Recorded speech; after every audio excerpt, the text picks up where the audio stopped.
ladies and gentlemen, welcome to all of you di Central Park IOI Resort City pada hari ini dan pelbagai aktiviti menarik.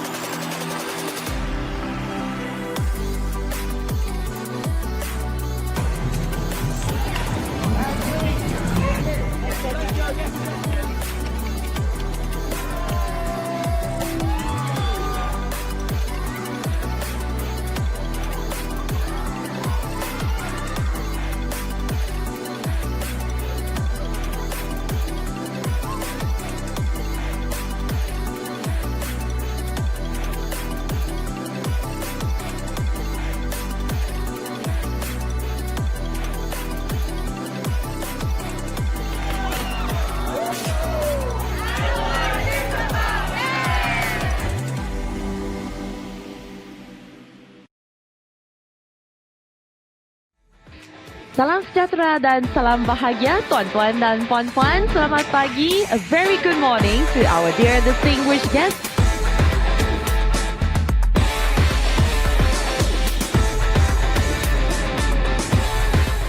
It is a major transformative leap for the Malaysia's industrial sectors. Let us put our hands together to welcome the Group of COO of IOI Properties Group, Mr. Teh Ching Guan. A very happy morning to everyone. We are kicking off the IOI Industrial Park series today with the rebranding of our existing iSynergy project in Bandar Putra Kulai to IOI Industrial Park at Iskandar, Malaysia. With this, we look forward to a potential revenue contribution of at least 20% per annum from our industrial offering over the next few years. 1, 2, 3.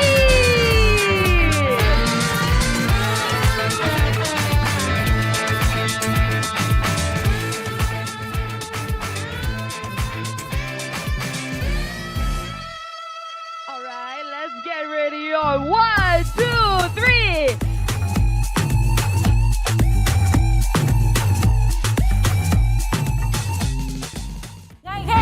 AGM 来相信今天进入了我们 IOI 爱了的最高潮环节。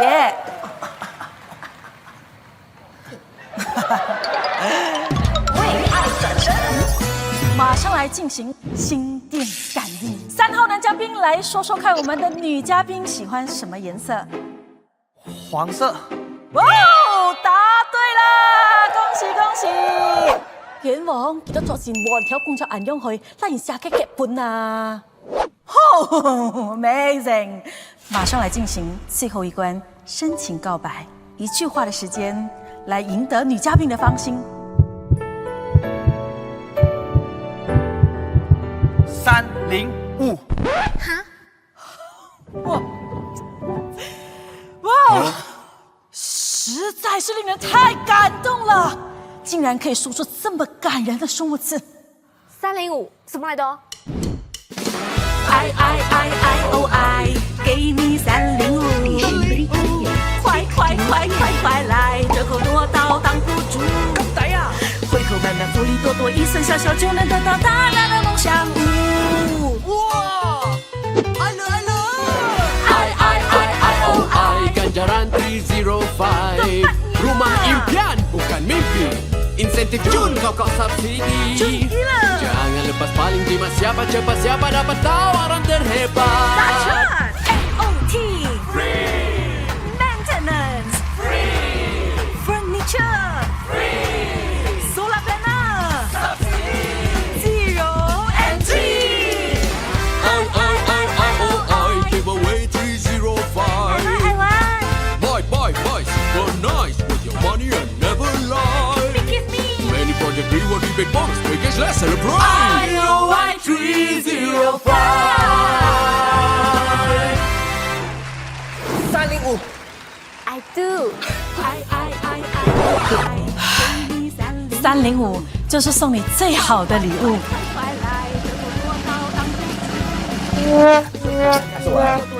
好，这里来，你来。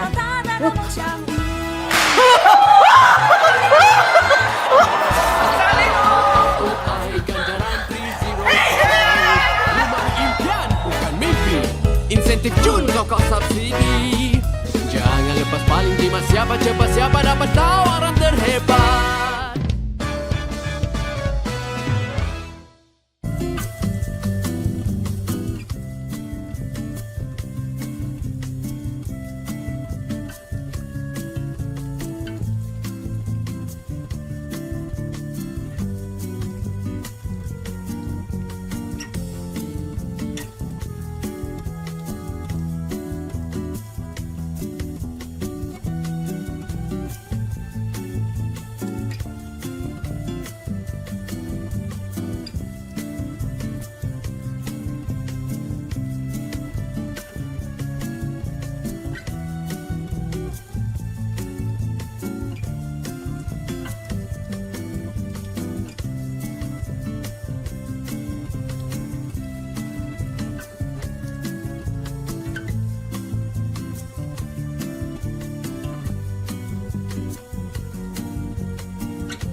Good morning, ladies and gentlemen. Let me introduce myself. My name is Tan Kim Leong. I'm the chairman of IOI Properties Group Berhad and also the chairman of this AGM.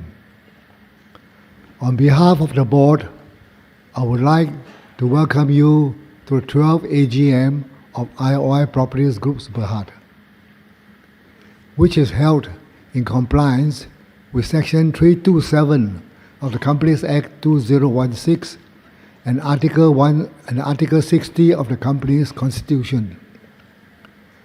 The conduct of this hybrid AGM is also in accordance with the guidance note on the conduct of general meetings of listed issuers issued by the Security Commission Malaysia. This year, the board has decided for the 12th AGM to be conducted both physically and virtually in order to allow effective engagement with our shareholders. I wish to thank those present in person and also participating virtually at this 12th AGM and your continuous support for the company. We are pleased to be able to connect with you and answer any queries that you may have relating to the company and the agenda of today's meeting. Before we proceed with the business of this AGM, I will explain the conduct of the meeting today. We will start by putting forth all the resolutions. After all agenda items have been tabled, we will proceed to present our responses to the queries received from the Minority Shareholders Watch Group. After that, we will move on to the Q&A session to address questions relating to the agenda items and resolution table for approval of this meeting. We will first address questions from the online meeting platform, followed by questions from the on-site shareholders. The voting session will be open at a time which I will announce later during the meeting. Once the voting session is open, you may vote at any time during the meeting proceedings until the completion of the Q&A session. We will make every effort to address all questions submitted to us. For questions which are related or similar in nature, we will group the questions and provide a single response. For those present at the physical meeting venue today, kindly switch off your mobile phone or set it on silent mode. This is to ensure smooth proceeding of this AGM. We kindly remind shareholders and proxies that photography, video, and audio recording during this meeting is strictly prohibited. However, an official video recording of the AGM will be uploaded onto our corporate websites for public viewing. As mentioned in our administrative guide, only shareholders who attend this AGM, either physically or virtually, are eligible to receive the Touch and Go e-wallet credits. The Touch and Go e-wallet reload pins will be emailed to eligible shareholders within 21 business days from today. For walk-in shareholders who did not pre-register through the Convene AGM meeting platform, kindly ensure that you have provided valid email address to our administration and polling agent at the registration desk. We also wish to highlight that in case of emergency, on-site shareholders may evacuate this ballroom through the exit on your left side. To ensure everyone is familiar with the necessary safety procedures, please take a moment to watch the video. Look at this glass. Ladies and gentlemen, welcome to Lee Meridian Hotel Putrajaya. I'm the safety officer of this hotel, and please allow me to take 3 minutes of your time to brief on the emergency procedures of this hotel. You are currently at Millennium Ballroom Level 1. In the event of fire or any other emergencies, you will hear a continuous alarm bell followed by an announcement from our public addressing system. In the event if it's a real alarm, then an evacuation announcement will be made throughout the hotel. Even if it's a false alarm, an announcement will be made informing that it is a false alarm. Please do not panic, do not run, do not use lift, and do not use the elevators. Stay calm as the hotel's trained emergency response team will immediately take charge of the situation and will direct you to the nearest emergency staircase. Our fire exits are clearly marked throughout the hotel, and there are 2 fire exit staircases which is located outside of this meeting room. Once reaching the staircase, walk down to the ground floor and exit out of this building through the main glass door. Our hotel emergency response team then will direct you to the assembly area, which is located about 80 meters away from the hotel lobby. For your information, the nearest fire station is located in Cyberjaya, which will take about 15 minutes to reach in case of emergency. Ladies and gentlemen, this is a non-smoking building. However, there is a designated area outside of lobby of this hotel for those who wish to smoke. Also be informed that the prayer room is located in level 1 and the nearest clinic is in IOI Shopping Mall level 2, West Wing. The hotel do have safety equipments available such as wheelchair, stretcher, crutches, and first aid kit, and please do reach out to us if the need arises. Last but not least, we do not have a fire drill exercise today, and therefore have a pleasant day ahead. Thank you.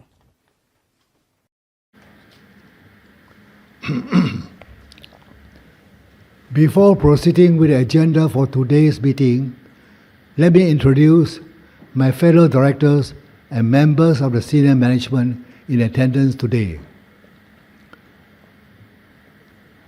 With me, from my far left, on the first row at this meeting venue are our independent non-executive directors, Mr. Chan Cha Lin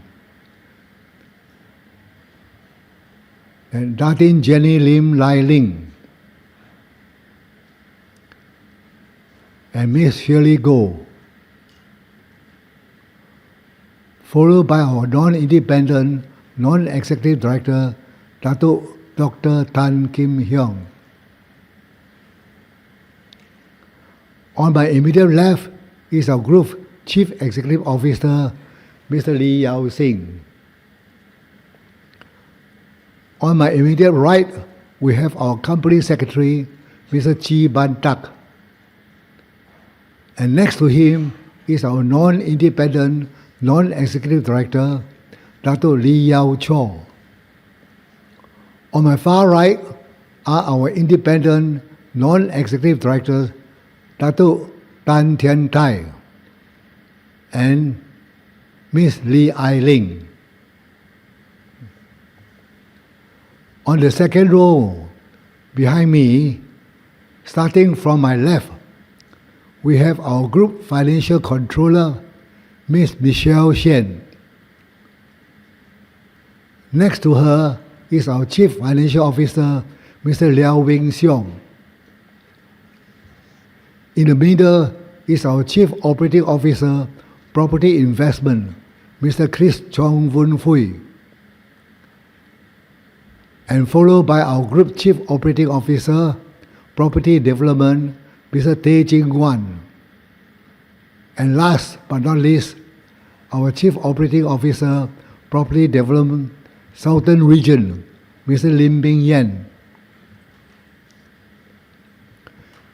Joining this, thank you. Joining this AGM remotely, we have our independent non-executive director, Mr. Lim Sim Singh, our Chief Executive Officer, Miss Lauren Xiao Sao Ching, and our Managing Director, Asset Management Singapore, Mr. David Thibault. Thank you. The Engagement Partner and Director of PwC, Dr. Teng Bing Han, and Mr. Wong Ding Yan are also present at this AGM today. I shall now call upon the Company Secretary, Mr. Ji Ban Tak, to confirm if there is a quorum to proceed with today's meeting. Thank you, Dr. Tan Chairman. I wish to inform that under Article 65 of the Companies Act, the quorum necessary for the transaction of business at a general meeting shall be 2 members present personally and by proxy, or by corporate representative entitled to vote. I was informed that we have received 309 valid proxy forms and certificates of appointment of corporate representatives, representing approximately 85% of the total issued share capital of the company. With that, I am pleased to confirm that the presence of the requisite quorum at the commencement of this meeting. Thank you. Thank you, Mr. Chi. I shall now call the meeting to order. Ladies and gentlemen, the notice of AGM has been issued and published within the stipulated time and advertised in the Star newspaper. If there are no objections, we shall take the notice as read. Ladies and gentlemen, in accordance with the requirement of the main market listing requirements of the Bursa Malaysia, all the resolutions to be tabled today will be voted on by poll. In my capacity as chairman of the meeting, I hereby request a poll to be taken on all the resolutions to be tabled at this meeting pursuant to Article 73 of the company's constitutions and paragraph 8.29a of the listing requirements of Bursa Malaysia. Please note that in my capacity as chairman of the meeting, I have been appointed as a proxy by some shareholders, and I'll be voting in accordance with their instructions. Our administration and polling agent, KPMG Management and Risk Consulting Sindiran Berhad, will conduct the electronic polling, while Quantigic Services Sindiran Berhad will act as independent scrutineer to validate the votes cast in this meeting. I would like now to invite the representative of KPMG to brief the polling procedures and function available within the convened AGM online portal. Thank you, Datuk Chairman. Good morning to IOI Properties Group Board of Directors, shareholders and proxies. I am the poll administrator appointed to provide electronic poll voting services at this meeting. I will now explain the process for the electronic poll voting. During registration this morning, we had asked you to scan a personalized QR code. The QR code is unique for each attendee. They contain information about you and your voting entitlement. Once you have signed in, you should see your name at the top right-hand corner of the screen. You can use Convene AGM meeting platform to ask questions, vote, and watch the live webcast.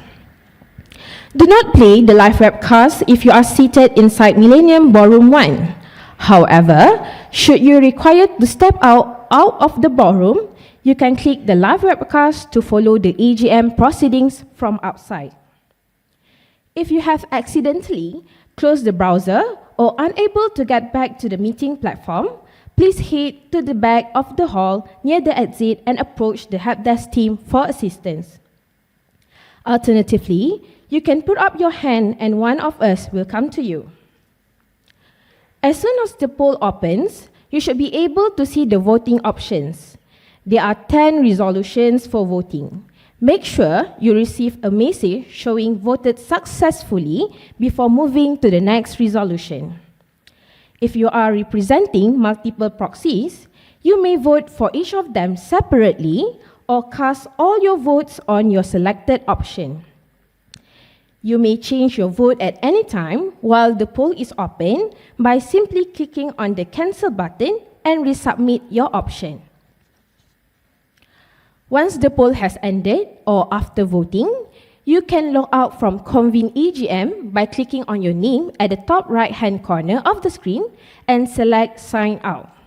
To summarize, we shall now play a short video clip on how to cast your vote. AGM at Convene allows you to fully participate in the meeting anywhere you are. Let's get started. For questions, select Ask a Question. Click Type your question. Here's how to vote. Cast your vote on the desired option. Select Next to see other resolutions and vote accordingly. Should you want to change your vote, click on Cancel Vote and vote again.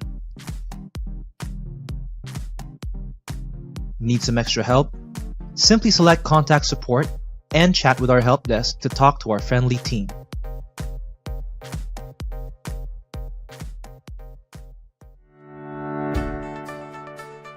Webcast not loading? How to change to alternative channels. Click the Alternative Channels button at the bottom of the screen. Select the channel that best shows the webcast on your device.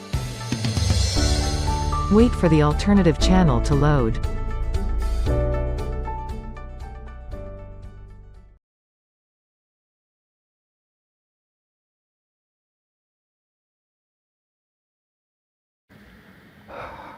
Thank you, Alia. The voting period is now open for you to cast your votes. Please note that voting can be done at any time during the meeting proceedings until the end of the Q&A session, so you have plenty of time. As for the submission of questions, Those tuning in online may submit their questions throughout this AGM by clicking the Ask a Question feature at the bottom of your webcast screen.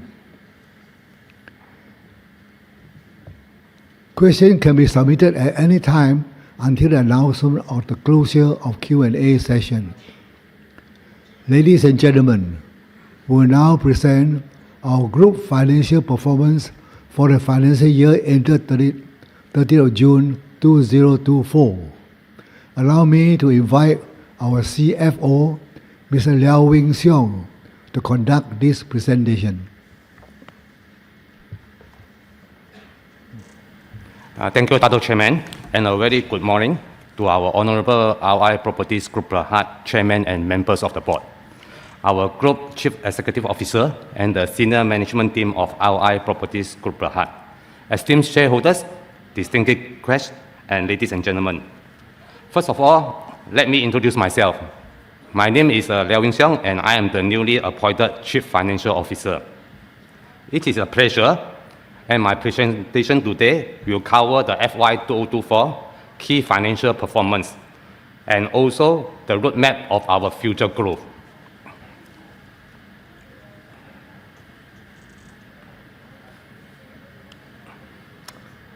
Ladies and gentlemen, this is a brief overview of IOI Properties Group Berhad business.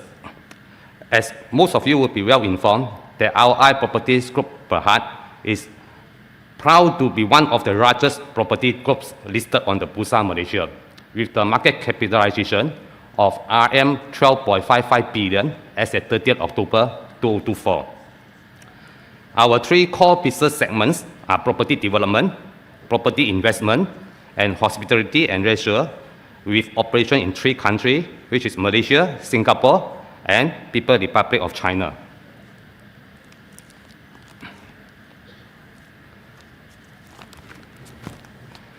Allow me to present our FY 2024 the financial highlight. We are pleased to note that our group has delivered a strong set of results.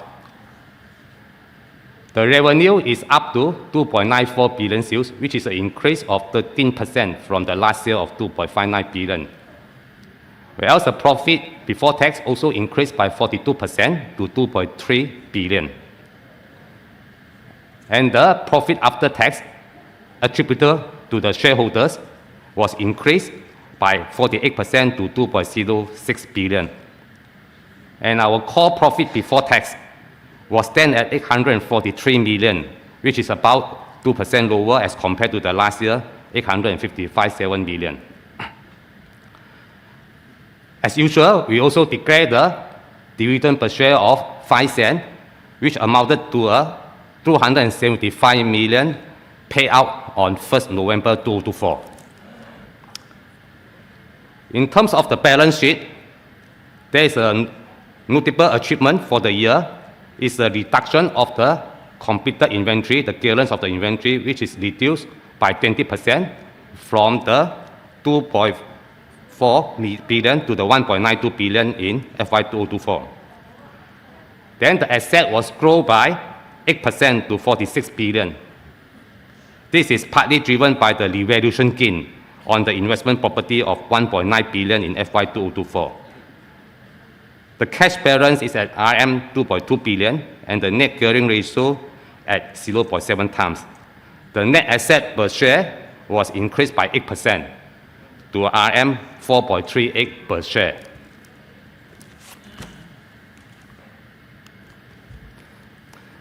Next, we have come to our analysis of our revenue. As mentioned in our previous slide, the group's revenue is at 2.94 billion. The main revenue contributor here,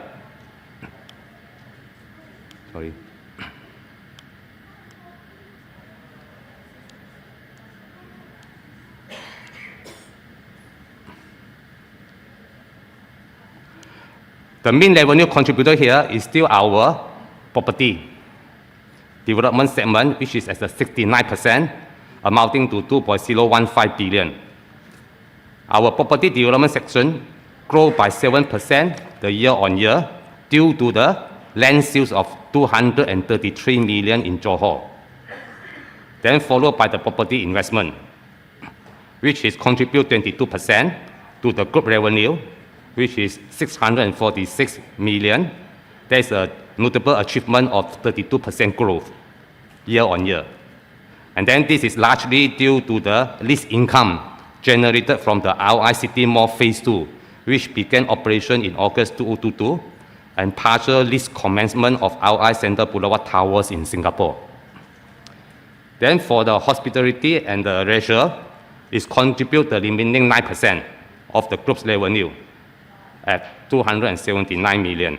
Another year-on-year achievement as this segment grew by 25%. So there are two reasons for this achievement.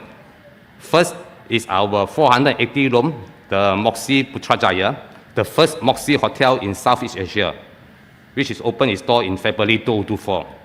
And second is the addition of the 150 room W Kuala Lumpur, which is acquisition was completed in February 2024 as well.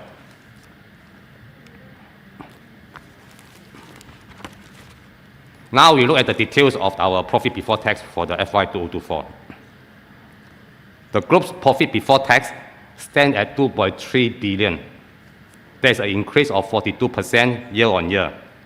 This is mainly due to the fair value gain of about 1.89 billion on the investment property. Out of this 1.89 billion, the 1.3 billion is from our IOI Center Boulevard Tower, which obtained its temporary occupancy permit, Phase 1, in April 2024, and the remaining 600 million valuation gain is from our retail operation in Malaysia. However, this one, the fair value gain, was offset by the following items. First is the impairment loss of the property, plant and equipment of 111 million. To give you the context, this impairment loss is due to the delay of the construction of Sheraton Grand Xiamen Jimei. Then the second is the inventory written down amounting to 228 million. This is our completed inventories in our Palm International Park House in Xiang'an, Xiamen PRC, which was affected by the challenging property sector environment in China. Last, there's additional depreciation from the asset reassessment and write-off of the hotel asset amounting to 97 million. This was due to a review carried out to realign our hotel asset useful life, while the write-off is actually in relation to the refurbishment works carried out on our Palm Garden Hotel and Putrajaya Marriott Hotel during the financial year. All of these exceptional items, the total is about 1.45 billion. Exclude this exceptional item, our core profit is stand at 843 million in FY 2024, a 2% reduction compared to the last year of 857 million. This is attributed by the lower contribution of the property development segment, which recorded a 70% decline due to the lower sales contribution from PRC, China operations. However, this is mitigated by the strong growth of 37% in our property investment, mainly due to the contribution from the IOI City Mall and the commencement of lease at our IOI Center Boulevard Towers. Moving on, so to our property development sales performance. So the group achieved the sales of 2.14 billion in FY 2024, an increase of 9% from the last year of 1.96 billion in FY 2023, which is primarily due to the land sales in Johor and Malacca, amounting to 365 million.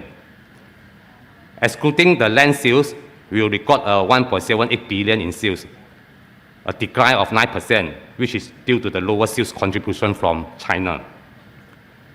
So the commercial sales contribution has shown a consistent growth trend from the past 5 years, from the 6% in 2020, and then until the 17% in 2024.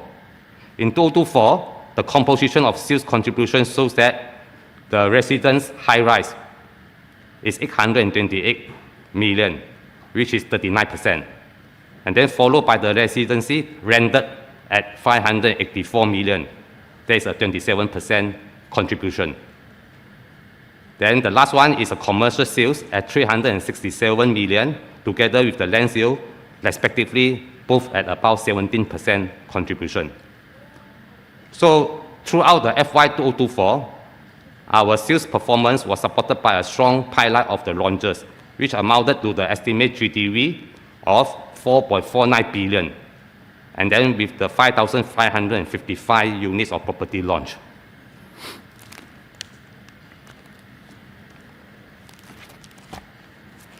So as mentioned, we launched 4.49 billion worth of the properties, and some of our key launches was the Connection Commercial in IOI Resort City with a GDV of 676 million.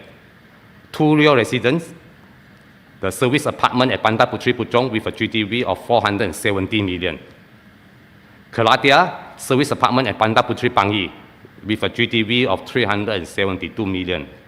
Kowo Residence, transport-oriented development, service apartment at 16 Siala with a GDV of 367 million. Olive, the duplex house at 16 Siala with a GDV of 292 million. And last is our semi-detached factory of 13 units at IOI Industry Park, Iskandar, Malaysia, which is formerly known as the iSynergy with a GDV of 75 million.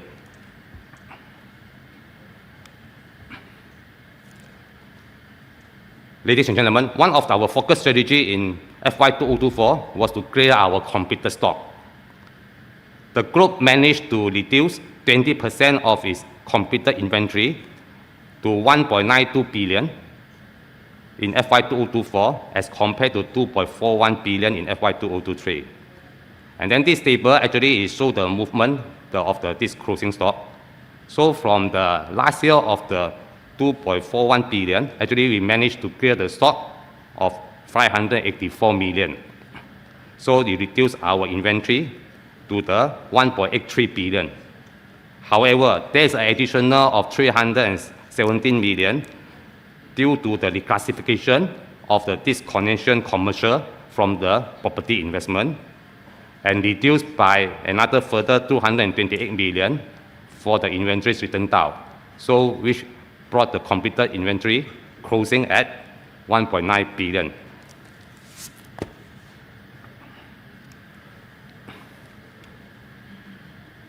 Ladies and gentlemen, so far we have covered the financial performance, sales breakdown, key launches, and the inventory.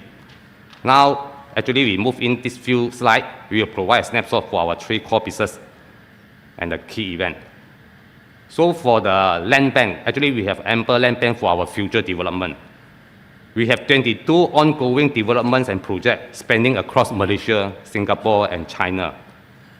So in Malaysia, our integrated development are mainly located in the Klang Valley and Johor, which also project in Penang and Negeri Sembilan.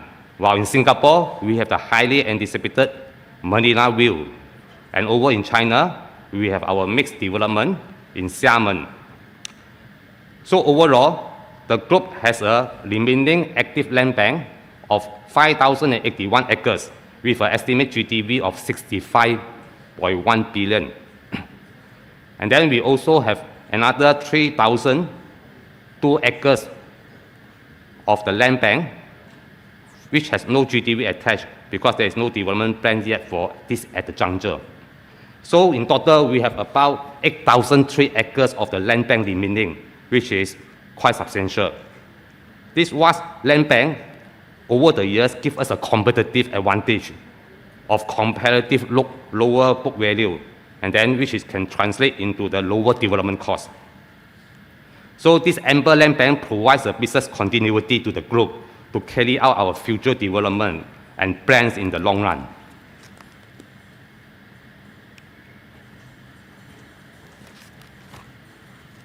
So this is an overview of our property investment portfolio. So we have include 7 retails with a net lettable area of 4.58 million square feet, which is inclusive of our 4 main IOI mall, which is total of 4.34 million square feet, which is IOI City Mall, this is the largest mall in Malaysia with a net lettable area of 2.5 million square feet. Then followed by the IOI Mall Puchong, IOI Mall Gulai, and also the IOI Mall Xiamen, together with another smaller the retail mart. Then also we have 6 offices with a net lettable area of 4.43 million square feet. So you bring the total, the retail and the office of total 9.01 million square feet of the net lettable area. And then the office actually is included the IOI City Tower 1 and 2, IOI Square 1 and 2 in the IOI Resort City, the Puchong Financial Corporate Center in Bandar Puteri Puchong. And over in Singapore, we have the new IOI Center Pulawat Towers with a total net lettable area of 1.29 million square feet. And also the South Beach Tower. There is a joint venture project with the CDL. In China, we have the recently completed IOI Business Park Xiamen, which is completed in July 2024 and already 100% lease commitment.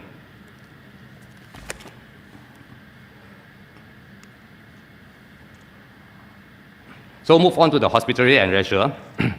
So the group has 8 hotels with 2,005 rooms, the 2 golf courses and 6 leisure attractions.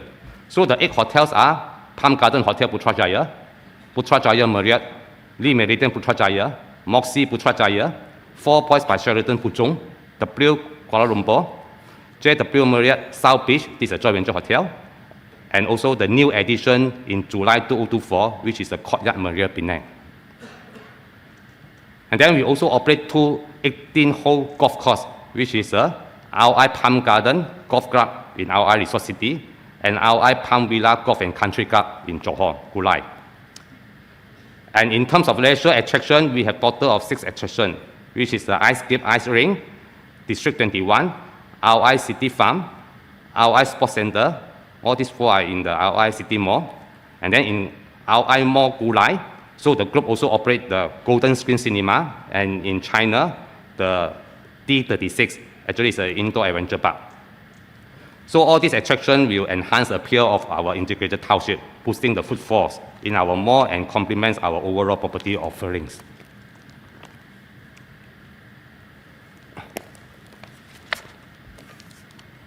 So let me bring your attention to some of our key events which took place in the recent months.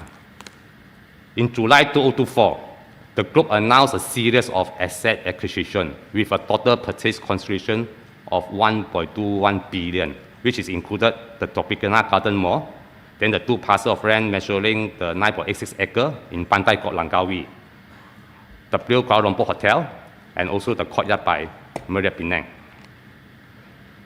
Actually, this acquisition of Tropicana Mall with a purchase consideration of 680 million with a 77% occupancy rate. So this one you add on to the group property investment segment. So this acquisition reinforced the group strategy to invest in the high quality properties. Next, actually in August 2024, Malaysia launched the Southeast Asia largest semiconductor integrated circuit IC design park.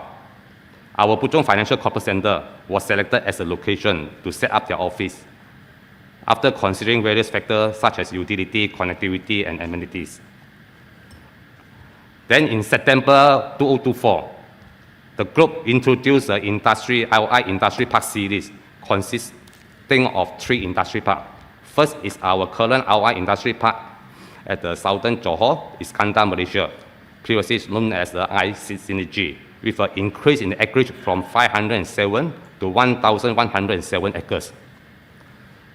Second is our IOI Industry Park at Panding, Selangor, which spans 322 acres with an estimated GDP of over 1.5 billion. And last is our Industry Park at Malacca with 200 acres. So this strategy initiative aims to strengthen the group's industry portfolio and position it as a key revenue contributor for the group in the coming years.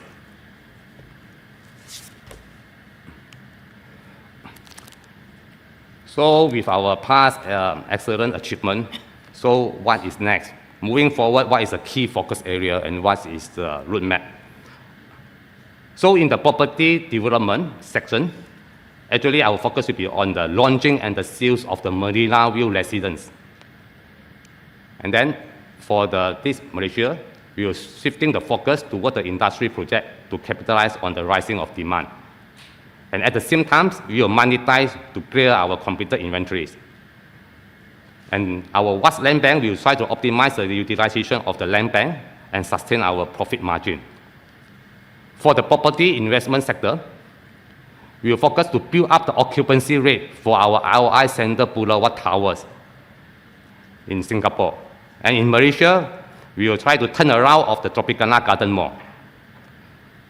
For the hospitality and the leisure, so we will try to capitalize the pent-up demand with our upcoming hotel of the Sheraton Grand Xiamen, the Blue Singapore, and also a luxury resort in the Pantai Kot Langkawi.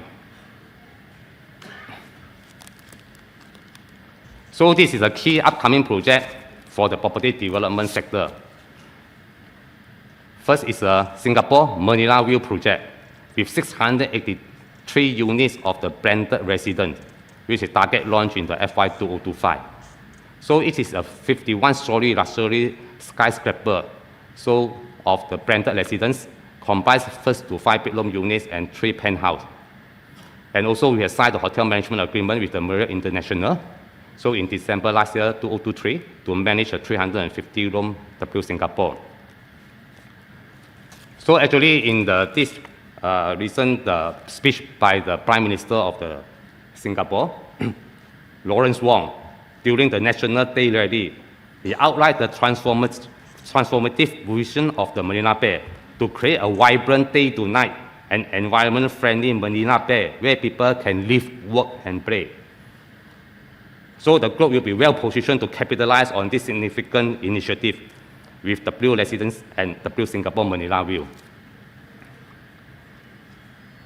Then over in Malaysia, the focus also will be on the IOI Industry Park series. So with our IOI Industry Park at the Iskandar and the Panding and also the Malacca. So for property investment, I mean the IOI Center Boulevard Towers is the newest addition to the Singapore skyline. This landmark mixed-use development actually offers a premium grade A office space of 1.29 million square feet. And then with the committed occupancy of 68%. So the first 2 phases of the TOP, the temporary occupation permit, has been obtained in April 2024 and also in July 2024. Following this, the anchor tenants have already commenced their fitting up. For Singapore office market is remain resilient, supported by the diversified demand drivers such as the consumer private wealth and flexible workspace sector. The sentiment could pick up as the interest rate and the inflationary pressure ease, and then the economy strengthen, and the companies regain the confidence to embark on their expansionary plans.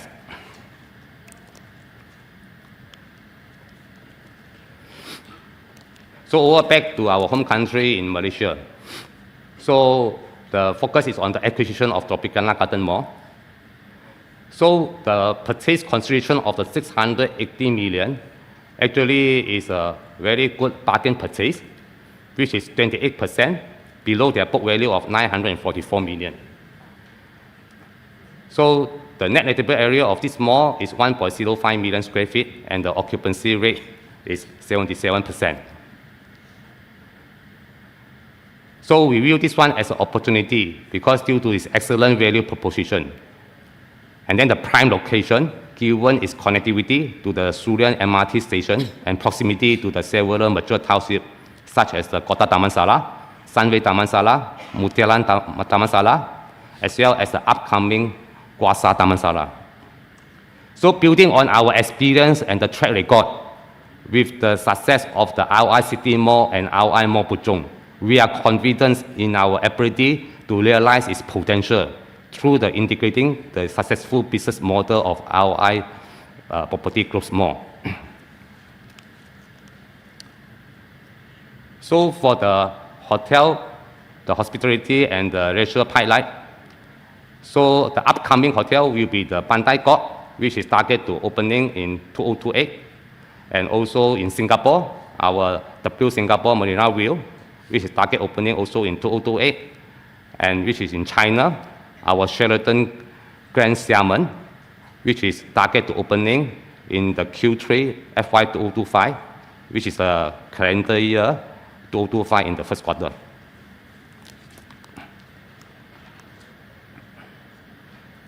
So for the last one is our award, to recognize our achievement. The group's excellence continues to be acknowledged. So the group won an impressive 30 awards in the financial year 2024. The highlight is this: we have won the Malaysia Developer Awards 2023, which we are ranked first in the top of the chart, top 10. And then we also won the Star Property All-Star Award 2024, which we are ranked third in the top 10 listed company. And we also get the gold for the each Malaysia ESG Award 2024. Then over in Singapore, for the PCI Award Singapore, we are considered top 10 developer for this IOI Center Boulevard Towers. So, ladies and gentlemen, with this, I conclude my presentation. My thanks to the board and esteemed shareholders for your patience and time.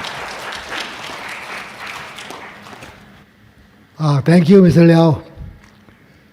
This year, we'll be also providing a short update on our group sustainability initiative and efforts. Sustainability is at the core of our business, and amid worldwide recognition on the necessity to transition towards a sustainable future. Sustainability is embedded in our business strategies. Hence, sustainability is integrated in our business operation. Without further delay, let's invite our Head of Group Corporate Sustainability, Ms. Christine Ng, to share her presentation.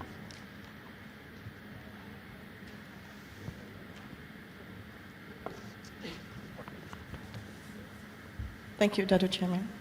Morning. Also thank you and good morning to Senior Management, Board of Directors, and our esteemed shareholders.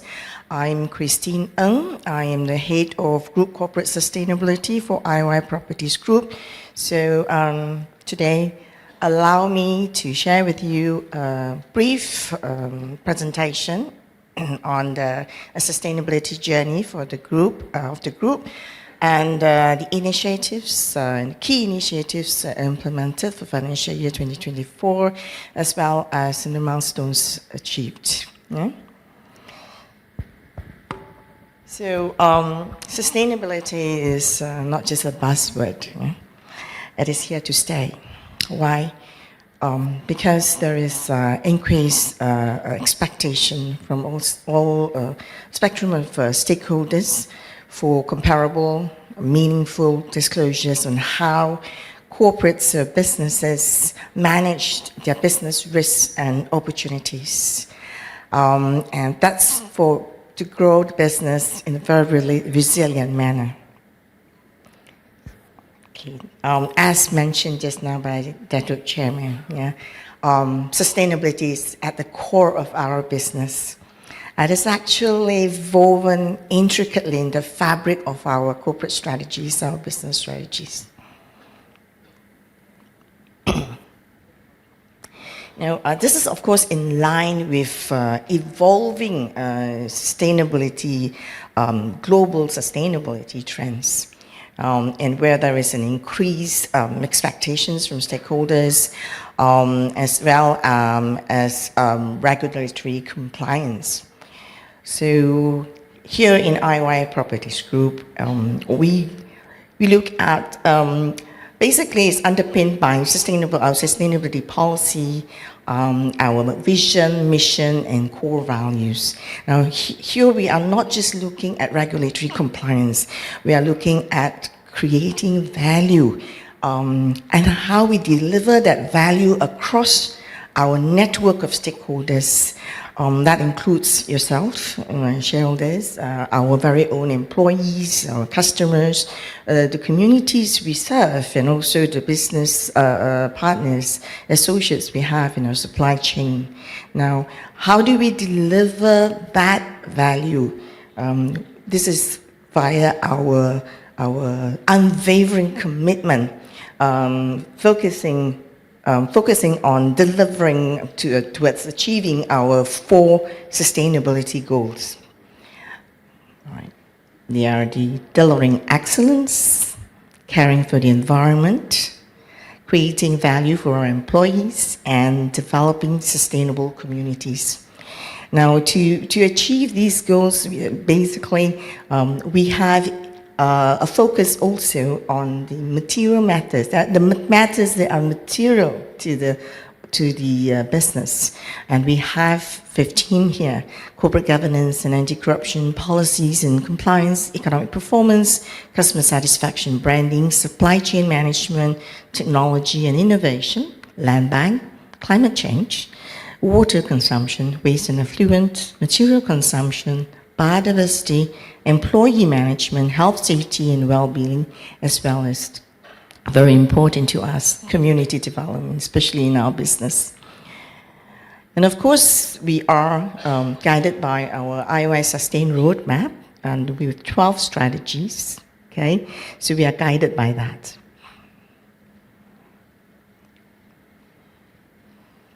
So just a quick sharing on how the journey was like for IOI Properties Group, relatively new for us. And in 2016, when there was a mandate from Bursa for the property sector to disclose how it manages sustainability in its business. So by financial year 2017, we established our sustainability governance structure, strategy, and framework. In financial year 2018, we did our gap analysis. Only with our gap analysis could we identify where we are and what we needed to do to move forward and to achieve our sustainability goals.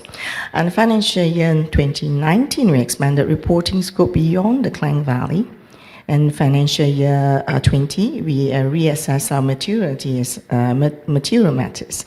By financial year 2021, we established the sustainability targets, and by financial year 2022, we initiated TCFD roadmap. We were one of the pioneers to do that.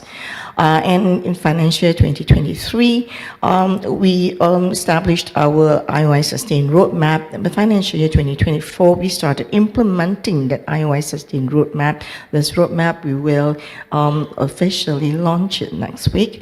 But in financial year 2024 as well, a very, very important milestone achieved for us was the establishment of the Board Sustainability Committee to enhance the board oversight of sustainability-related matters. Yeah.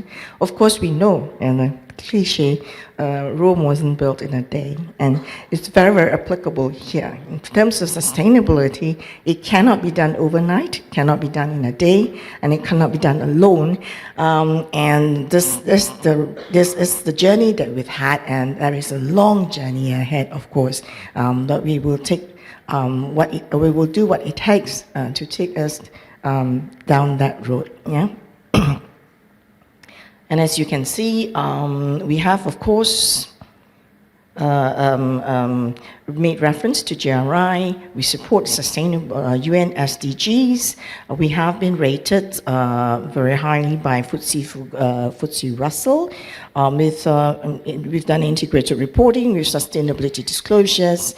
We are a member of UN Global Compact.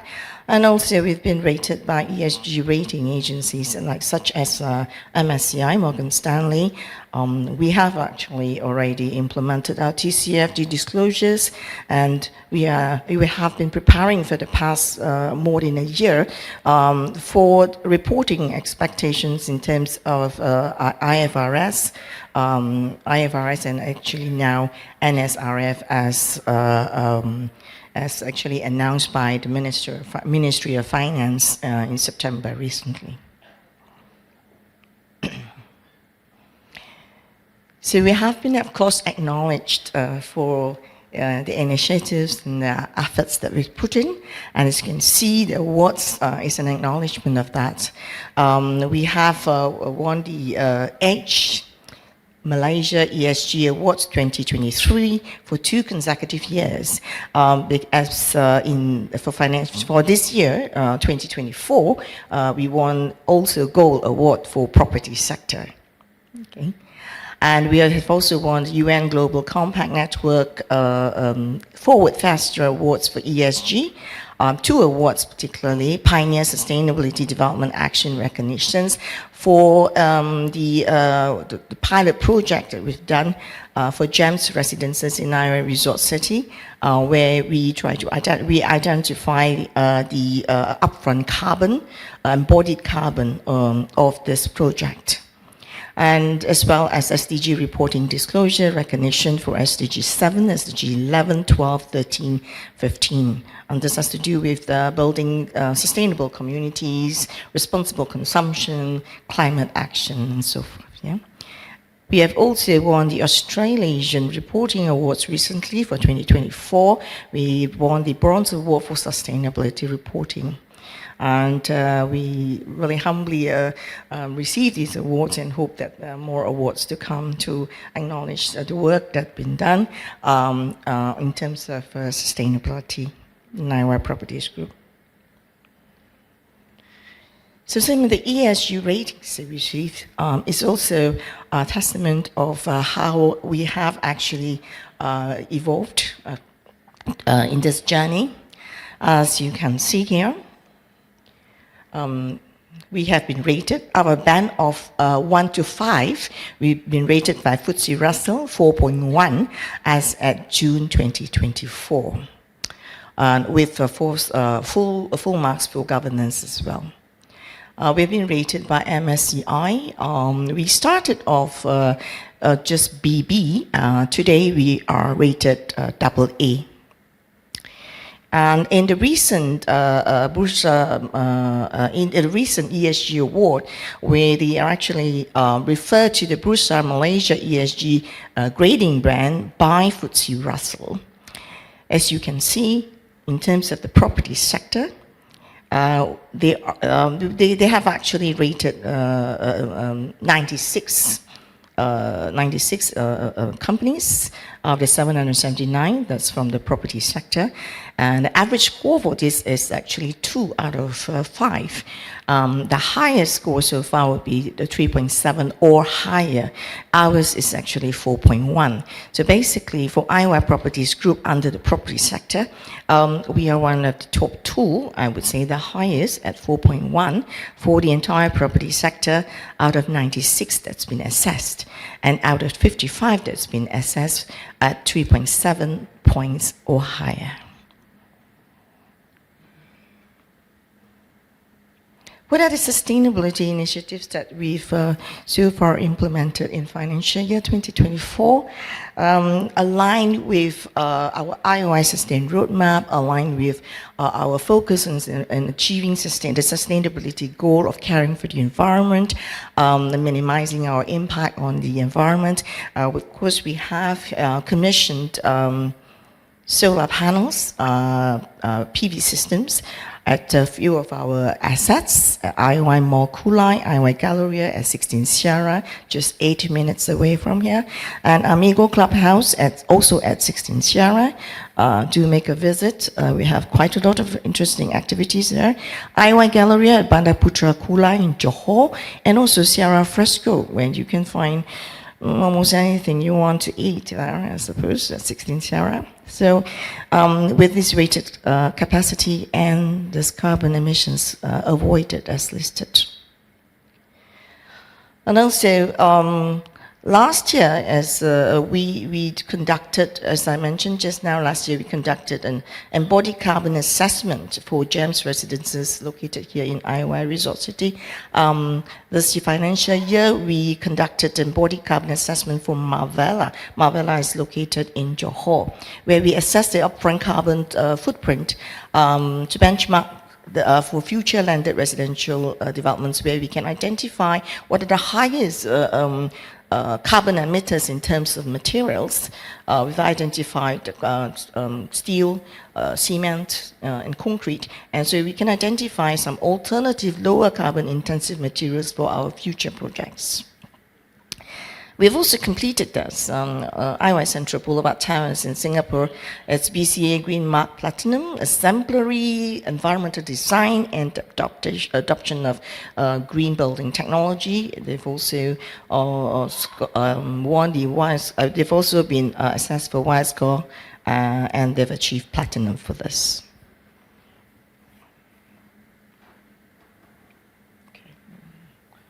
I think I missed this out. Yeah, sorry. So we've also aligned our data collection to prepare for reporting, which is aligned with IFRS framework and standards, and also the NSRF framework. So we've done that about in 2023.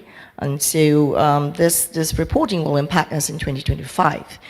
So we are prepared for this. I mentioned also the IOI Sustain Roadmap that will take us to the future in how we want to actually reach and achieve our sustainability goals. I mentioned our focus on the 4 sustainability goals that are listed here, and our strategies for the IOI Sustain Roadmap are listed here. There are 12. We are focused on executing our TCFD roadmap. TCFD is focused on climate change. We'll focus also on enabling climate resilience in our business, in achieving our net zero aspirations. We will look at adopting sustainable financing principles, greening our value chain, working very closely with our supply chain on this, optimizing resource management and pollution control, and conserving natural capital. Yeah? We'll prioritize our employees. We'll continue to develop sustainable communities, which we have done for more than 4 decades, strengthening our data integrity, and integrate sustainability risks and opportunities in our ERM. Of course, aligning with UN SDGs. Now, the alignment is here. As you can see, we've aligned with 16 UN SDGs. Moving forward, what's our next immediate action? We've actually started on all this already because we think it's very important not to sit on our laurels. So we have started strengthening our GHG inventory to prepare for net zero. We've started our vulnerability study to prepare for a scenario analysis, prepare for climate risk and adaptation. We have started engaging with our value chain to improve and enhance on our products and operational and reduce our operational footprint. We have also started on digitalizing our ESG performance system to ensure data integrity, and this is to prepare again for NSRF requirements for external assurance in 2027. And also to upskill our ESG, improve our ESG competence of our team. And this is for just transition as we now prepare for that transition for low carbon economy and green economy. So all this is ongoing, and we hope to, of course, disclose more in our coming financial year sustainability report. Thank you very much. Thank you for your time. Thank you for the opportunity to present. And this journey, I would like to call upon all our stakeholders, including yourself here, to walk this sustainability journey with us, for Mother Earth, of course, and for future generations to come. Thank you.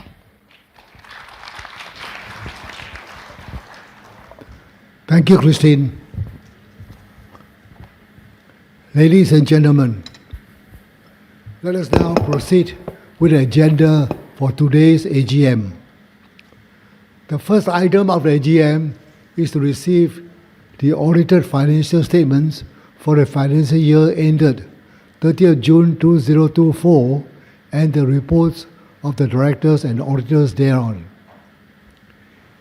The audited financial statements are laid in accordance with Section 340 of the Companies Act 2016 As this item is for discussion only and do not require shareholders' approval, it would not be put forward for voting. Summary, the group financial overview and performance highlights for financial year 2024 are set out on page 10 to 18 of the annual report. Further details of the group financial and business review for property development, property investment, and leisure and hospitality segments are outlined on pages 58 to 79 of the annual report. Ladies and gentlemen, we wish to inform once again that the Q&A session will be held after all the agenda items have been read. The second item on the agenda deals with the re-election of Mr. Lim Sin Sing and Datin Jenny Lim Lai Ling, who are to retire in accordance with Articles 97 of the company's constitution and being eligible have offered themselves for re-election as directors of the company. Their profiles are set out on page 180 of the annual report. Both Mr. Lim Sin Sing and Datin Jenny Lim have undergone the relevant performance evaluation, including a fit and proper assessment for the financial year under review. Following the assessment by our Nomination and Remuneration Committee, we are confident that Mr. Lim and Datin Jenny Lim demonstrated their effectiveness and value as a member of the board, and that they continue to show their commitment to their roles. The third item on the agenda deals with the election of Mr. Lee Yao Sing, Dato Tan Kim Hyong, Dato Dr. Tan Kim Hyong, and Mr. Chan Cha Lin, who are to retire by rotation in accordance with Article 91 of the company constitution, and being eligible have offered themselves for re-election as director of the company. Their profiles are set out on page 176 to 178 of the annual report.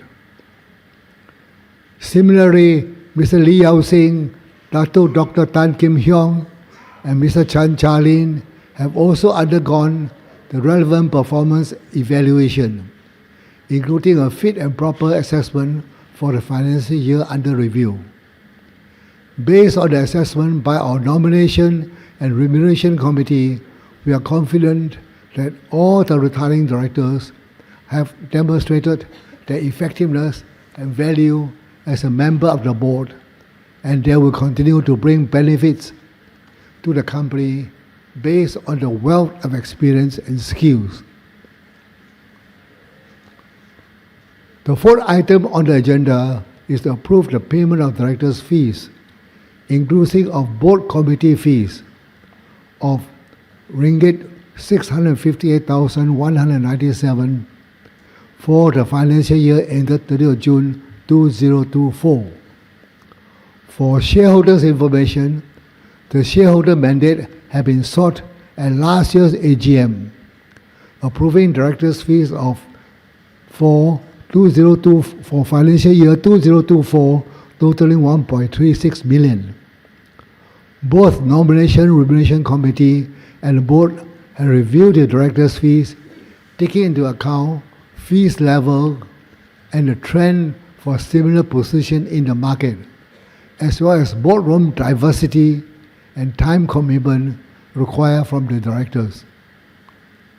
The board has proposed an adjustment to the directors' fees due to the expansion in board members and board committee. For your information, the directors' fees have remained unchanged since 2019 for overall fee structure, and 2022 for the board chairman's fees. In this respect, subject to shareholders' approval at this AGM, the board has proposed an increment to the directors' fees including board fees, effective 1st January 2024. As a result, the company had accrued an additional director's fee totaling 658,197 ringgit for the period from 1st January 2024 to 30th June 2024. As these revised fees exceeded the financial year 2024 fees mandate approval at 2023 AGM. The detail of the revised director's fee structure are disclosed on page 196 of the annual report under Corporate Governance Overview Statement. The fifth item on the agenda is to approve the payment of directors' fees, inclusive of board committees' fees of ringgit 2.75 billion for the financial year ending 30th June 2025, payable quarterly in arrears. The sixth item on the agenda is to approve the payment of directors' benefit other than directors' fees of 197,360 for the period from 1st January 2024 until 7 November 2024. For shareholders' information, the shareholders' mandate had been sought at last year's AGM, approving the directors' fee benefit payable for a period of December 2023 to 7 December 2024, totaling 280,000. The directors' benefit payable for the same period comprised of meeting allowances, insurance coverage, and golf privilege benefit for the non-executive directors. Subject to shareholders' approval at this AGM, the board proposed an increase to the meeting allowance of $1,000 to $2,000 per meeting, effective 1st January 2024. Consequently, the company has accrued additional meeting allowance totaling ringgit 197,360 for the period from 1st January 2024 to 7 November 2024. As these revised allowances exceeded the mandate approved at 2023 AGM, the seventh item of the agenda is to approve the payment of directors' benefit other than directors' fees of 450,000 for the period from 8 November 2024 until the next annual general meeting.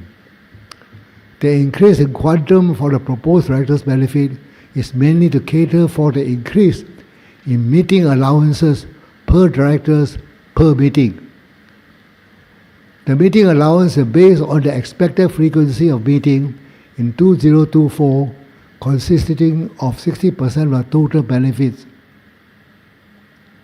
We wish to inform that the proposed quantum of directors' benefit is merely an estimation and that a higher amount is usually proposed in order to ensure that the actual utilization of directors' benefit is well within limit approved by the shareholder. Let us now proceed to the eighth item on the agenda, that is to reappoint PricewaterhouseCoopers PLT as auditors for the financial year ending 30th June 2025 and to authorize the directors to fix their remuneration. This resolution is proposed by the board based on the audit committee's recommendation and having been satisfied with the results of the annual assessment of PwC. Please be informed that PwC has agreed their willingness to continue in office.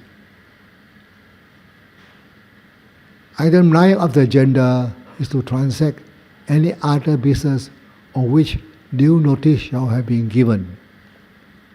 I have been informed earlier by the company secretary that we have not received any notice to transact any other business at this AGM. Dear shareholder, we will now address the question received from the Minority Shareholders Watch Group. At this point, I'd like to invite our CFO, Mr. Liao, to address the question raised by NSWG.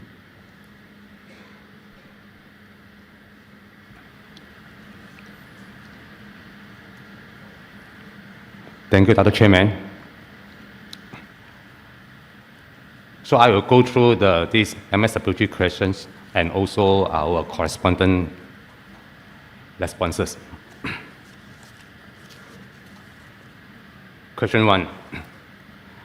In regards to assumption that RIPG Group accept the proposal on the acquisition of Shenzhen 101, the net gearing of the group will further increase to 0.90 times based on the audited consolidated financial statement as at 30th June 2024. Does the board view the gearing ratio of 0.9 times as high? What is the group's optimum gearing ratio? I will respond. RIPG's pro forma consolidated near gearing ratio of 0.9 times, and assuming the completion of the proposed acquisition of Shenzhen 101 as of 30th June 2024 is significantly higher than the industry average of 0.40 times. This elevated ratio is primarily attributable to the group's substantial leverage and investment in ongoing development projects in Singapore.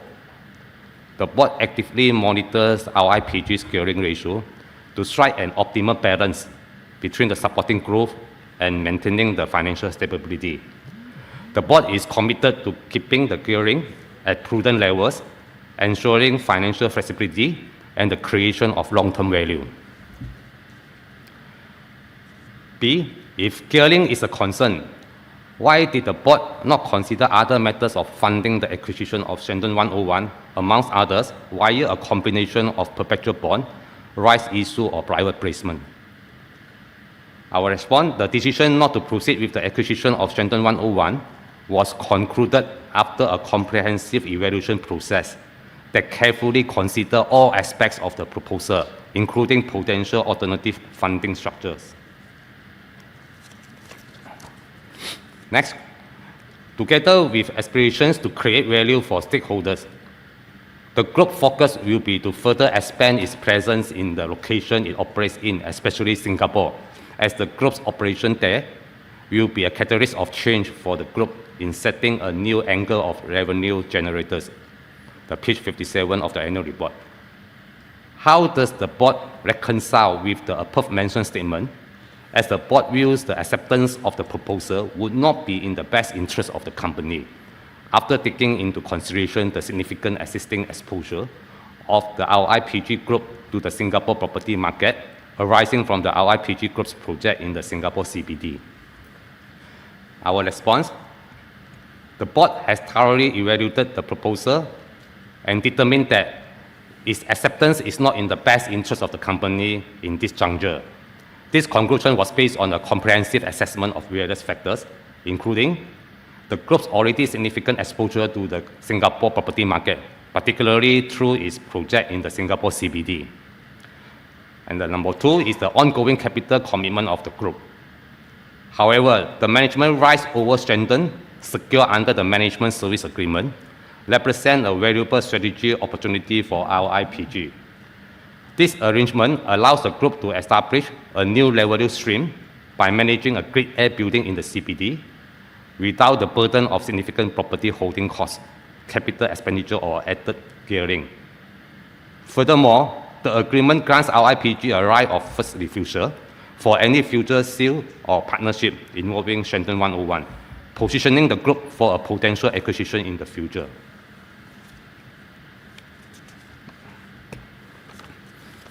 Next question. Given that on 2nd November 2023, the board knew that Liao Seng via Shenzhen 101 had bid on Shenzhen House, and in June 2024, the proposal came to the board, and yet the group went on to acquire Tropicana Gardens Mall for RM 680 million in July 2024, page 57 of the report instead. The redevelopment of Shenzhen House may be value accretive in the future, Will the rejection to acquire Sheraton 101 be a missed opportunity for the long-term shareholders? Our response: the group has conducted a thorough assessment of each investment opportunity to guide the decision-making process. This appraisal evaluates the individual merits of each investment, including the gestation period of the assets. By following this rigorous process, we ensure that our investment decisions align with our long-term goals and effectively maximize the shareholder value. This approach reflects our commitment to prudent financial management and position the group to take advantage of suitable opportunities.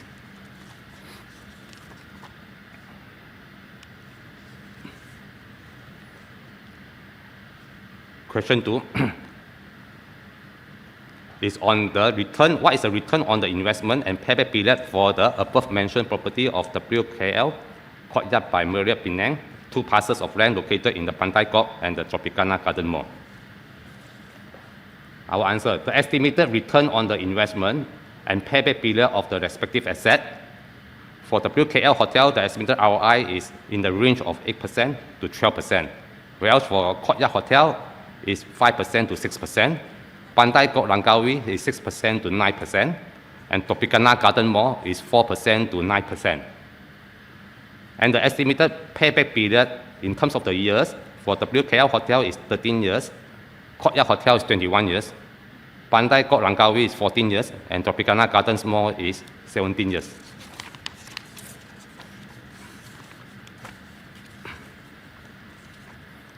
Next question. Are W Kuala Lumpur Hotel, Courtyard by Marriott Penang Hotel, and Tropicana Garden Mall currently profitable?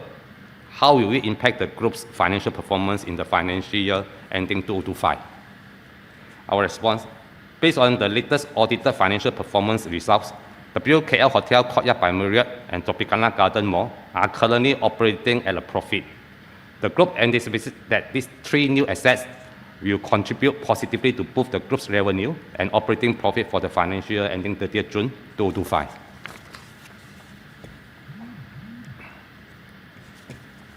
Next question. The group's interest cover ratio is on a downtrend, reducing from the 3.31 times in financial year 2022 to 1.69 times in financial year 2023, and further reduced to 1.07 times in financial year 2024, the page 10 of the annual report.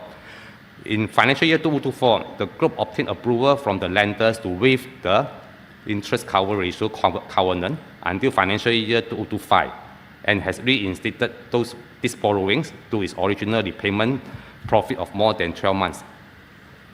So note 39.4.2, the page 321 of the annual report.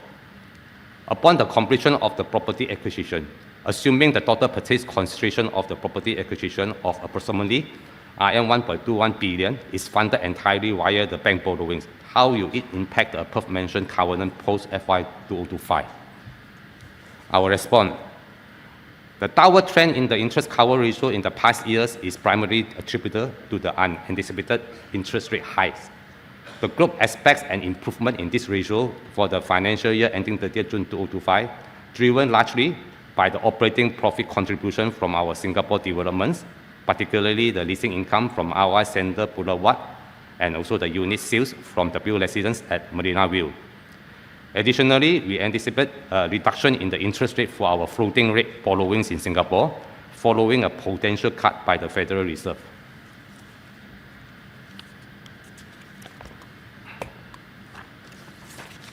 Next question. IOI Centre Boulevard Tower received its TOP Phase 1 in April 2024 with blue-chip tenants Amazon and Morgan Stanley angling the office tower. Post-receipt of its TOP Phase 2 in July 2024, it confirmed lease commitment of 60% and is still receiving good inquiries. The retail shops are currently 82% leased, with a number of existing F&B concepts already operating, notably Sosfiri, an Italian fine dining concept by the Michelin Star Group, 2 Rito, the page 73 of the annual report. What is the current occupancy of our Centre Boulevard Towers with a breakdown into the office tower and retail shops as compared to 60% and 82% respectively reported in the FY 2024?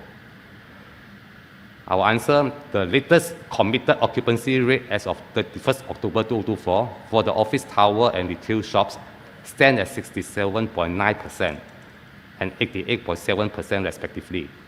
This figure shows a slight increase compared to the committed occupancy rates for the most recent period ending 30th June 2024 as reported on the page 73 of the annual report 2024.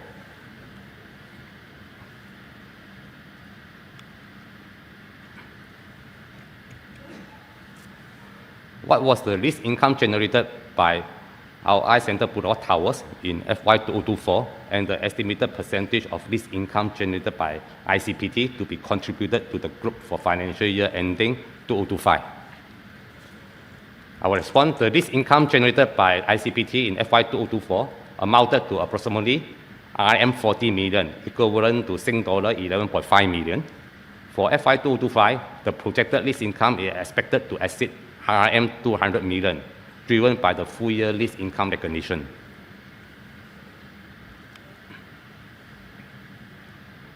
Next question. Included in inventories are inventories written down to their net realizable value in the PRC region amounting to RM 227.7 million, compared to 2023 is RM 18.5 million due to challenging market conditions. Note 24, the page 298 of the annual report 2024. What were the projects and main types of inventories that have been written down in FY 2024 and FY 2023?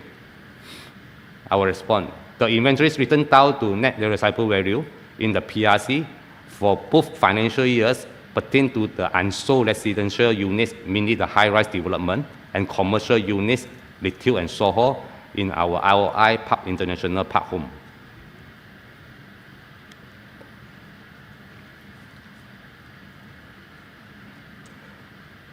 With China's recent aggressive economic stimulus package, how and to what extent is there a likelihood of writing back these inventories in FY 2025? If yes, what is the targeted amount? If not, why? Our response, the group will strategically leverage the government's economic stimulus package to enhance the value of our product offerings. We will closely monitor market responses to assess the effectiveness of this initiative, allowing us to remain agile and adapt our marketing strategies accordingly. As we align our approaches with evolving market dynamics, it is too early to ascertain the potential for a write-back in inventory values. Nevertheless, the group is dedicated to optimize our product impact, ensuring that our offerings not only meet market demand, but also drive sustainable value for our shareholders.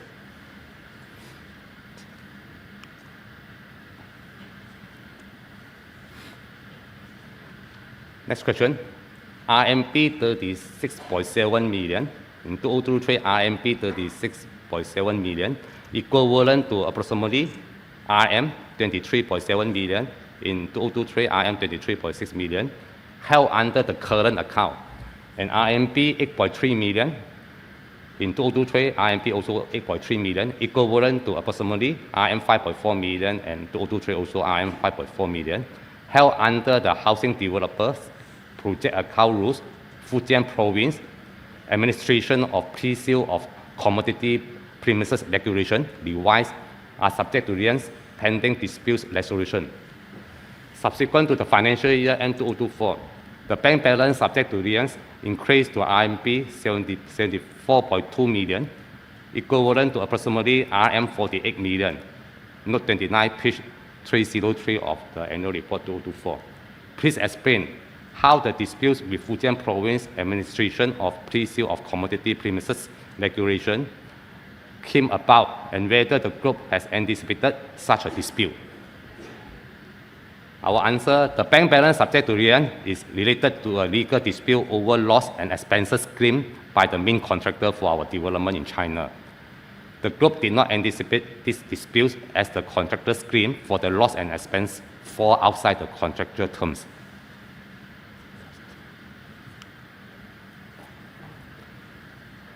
Please explain why the bank balance subject to liens keep increasing in FY 2024. Our answer, the bank balance has increased due to additional lien placed on the bank account after year-end, following the main contractor's resubmission of the loss and expense claims after they withdraw the legal dispute in April 2024. Next question, is there a possibility that the group will eventually be able to get back the bank balance under liens? If not, why? Our response, the lien will be lifted once the dispute is resolved between the parties.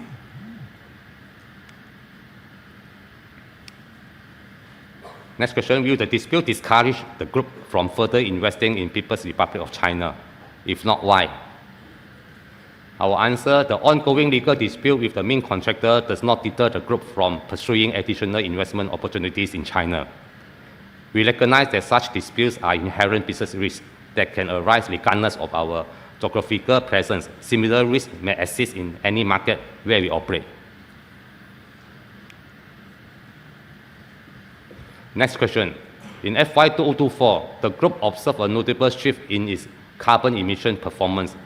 The Scope 2 emissions intensity saw an increase of 62.5% compared to FY 2023.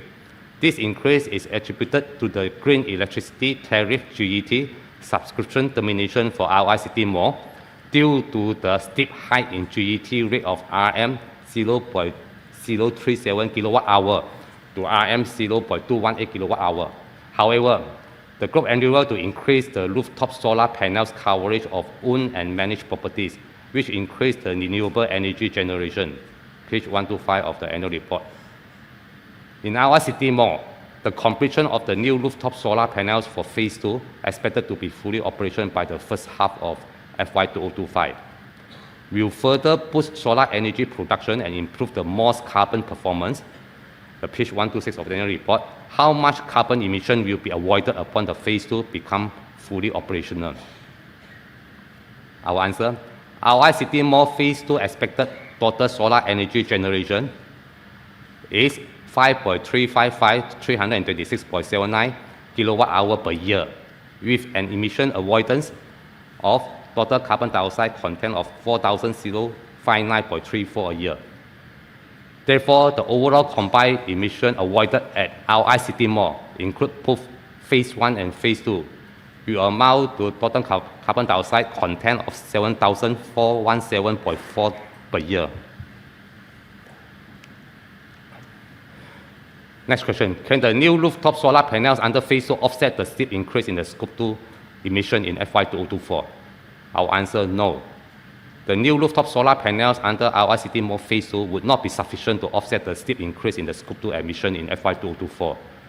The main contributor to the increase in the termination of GET subscription for our City Mall starting August 2023 in FY 2024. A total of 11 months of carbon emission avoidance from the GET amounting to 43,662.75.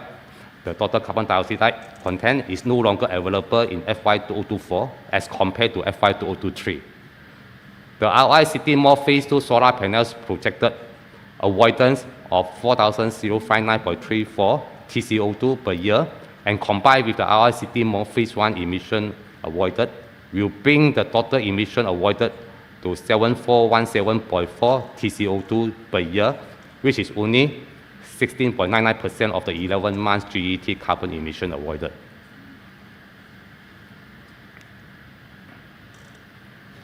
Next question. The group has set time-bound goals to drive the reduction of GHG emissions, specifically focusing on Scope 2 emission intensity within the property investment operation from the FY 2021 to FY 2025 to reduce by 15%.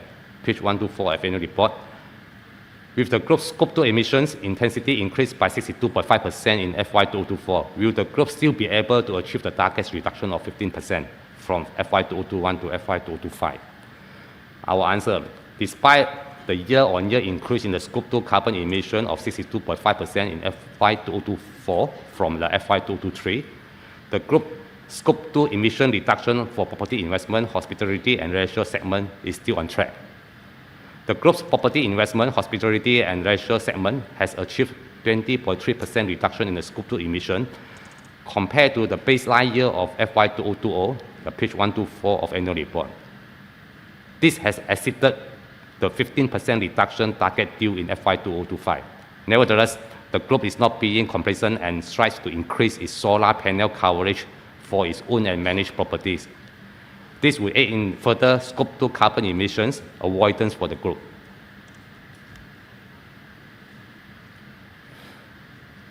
With the group's Scope 2 emission intensity increased by 62.5% in FY 2024, will the group still be able to achieve the target reduction? So I will continue answer. In addition to the IOI City Mall Phase 2, the group will increase its solar energy generation through its focus on solar panel installation at the following property, the page 122 of the annual report. Palm Garden Golf Club, followed by the IOI Galleria at the Puchong, IOI Mall Puchong, Puchong Financial Corporate Center, PFCC, and IOI City Tower 1 and 2. Next question. As of 30th June 2024, the women directors constitute 30% of the board composition, the page 189 of the annual report 2024. In terms of board diversity, what benefits has the board experienced from gender diversity among its members? How have these benefits impacted the board's performance? Our answer, with 30% female representation on our board, it reflects our commitments to gender diversity and inclusivity. The inclusion of women directors on our board has enhanced the ability of the board to fulfill its oversight responsibility. The women directors appointed have brought in new skills, knowledge, experience, and valuable perspectives that complement the boardroom dynamics and strengthen performance. These contributions have been demonstrated through their active involvement in deliberating the key issues, such as a transaction, including related party transaction, conflict of interest situation, the group's operating budget presentation, various business strategy discussion during the board meeting, including the board committee meeting, and the board retreat, collectively the meeting.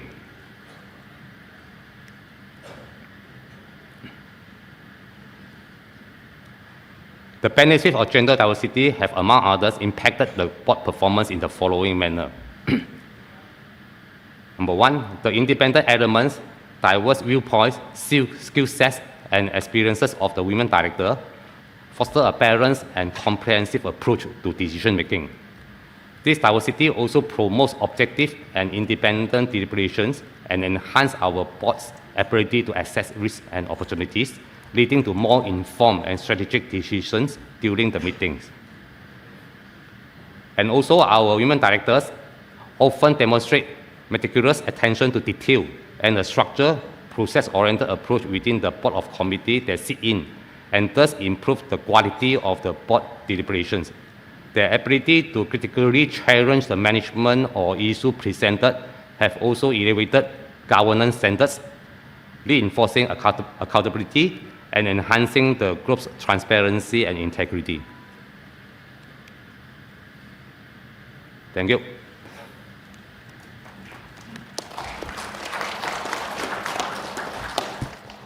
Thank you, Mr. Liao. Ladies and gentlemen, we shall now respond to questions relating to the agenda items that are tabled at this meeting. We shall first address questions which were pre-submitted by our shareholders prior to today's meeting. I shall call upon our CFO to respond to the pre-submitted questions.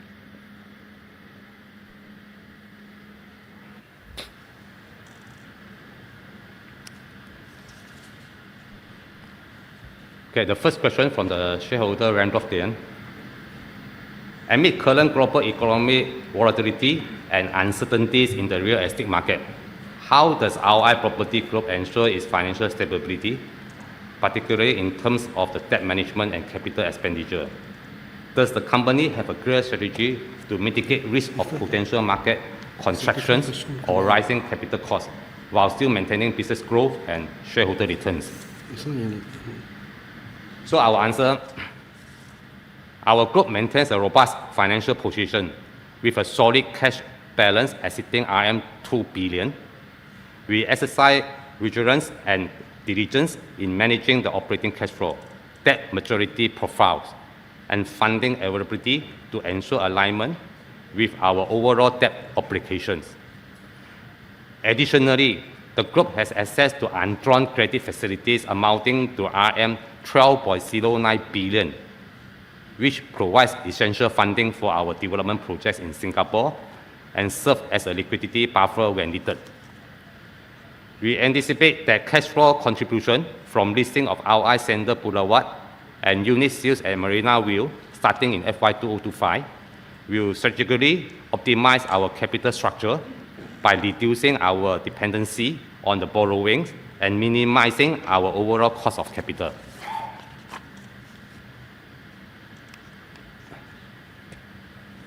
The next question from shareholder Alfred Kiaitiam. How much does the company spend on this hybrid AGM? The cost of convening hybrid AGM is typically within the range of RM 200,000 to 250,000. Next question, will the board consider giving door gifts such as e-voucher or e-wallet as a token of appreciation for those who have participated in this AGM? Yes, only shareholders, excluding the proxies, who attend the AGM physically or virtually are eligible to receive Touch and Go e-wallet credit.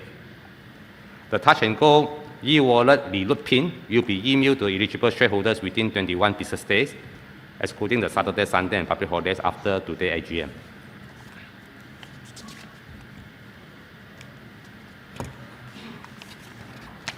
The next question from shareholder Pun Man Hong. What is the targeted income for home buyers of your company? How much is the cost of the property of your projects? What is your competitive advantage compared to other property companies listed in Bursa? What is the point of view on the future prospect of your company if government Malaysia makes an announcement on the implementation of the Madani deposit that aims to help first-time home buyers for cost of property below RM 500,000 in budget 2025? Our answer, the group strategically offers a comprehensive range of products tailored to meet the needs of both affordable and mid to high-income home buyers. Our properties are competitively priced with offering in the Grand Valley in the range of RM 215,000 to the highest end of the RM 2 million. Whereas in Johor, the range actually is from the RM 80,000 to the high end of the RM 1.8 million. A key competitive advantage for our IPG is our robust land bank of over 8,000 acres across Malaysia, positioning us as one of the leading township developers listed on the Bursa Malaysia. Our operations extend across Malaysia, Singapore, and China, enabling us to effectively leverage regional opportunities. In addition to the property development, the group has diversified its business segment to encompass property investment, hospitality, and leisure, thereby enhancing our resilience in the markets we operate.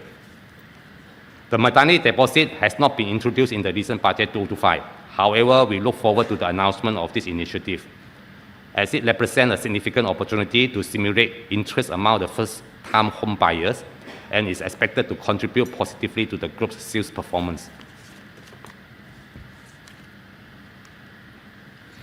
Next question from shareholder Lim San Kim. Which sectors make profit? The key profit contributors for the group in FY 2024 are from property development and property investment segment, as set out in the page 330 in the annual report. Second question, which segment is making loss? The hospitality and leisure segment is in loss-making position, primarily due to the reassessment of useful life of the group's hotel property, plant and equipment, which resulted in a one-off adjustment on depreciation and write-off of RM 97 million. After excluding this adjustment, the loss is attributable to the amortization of land for W Hotel Singapore, which is currently under the construction. Next question, how many developments are in Malaysia and how many in Singapore? Our answer, across Malaysia, we have over 15 developments. In Singapore, we have a total of 3 developments, including the joint venture. Next question. The products in Singapore are mostly sold to which country citizen? Most of the property in Singapore have been sold to Singaporeans and Singapore PR. Buyers from other countries, including Malaysia, China, and the United States, have also contributed to the sales.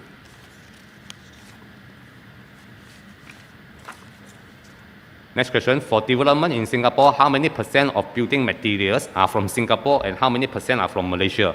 How many percent from Indonesia?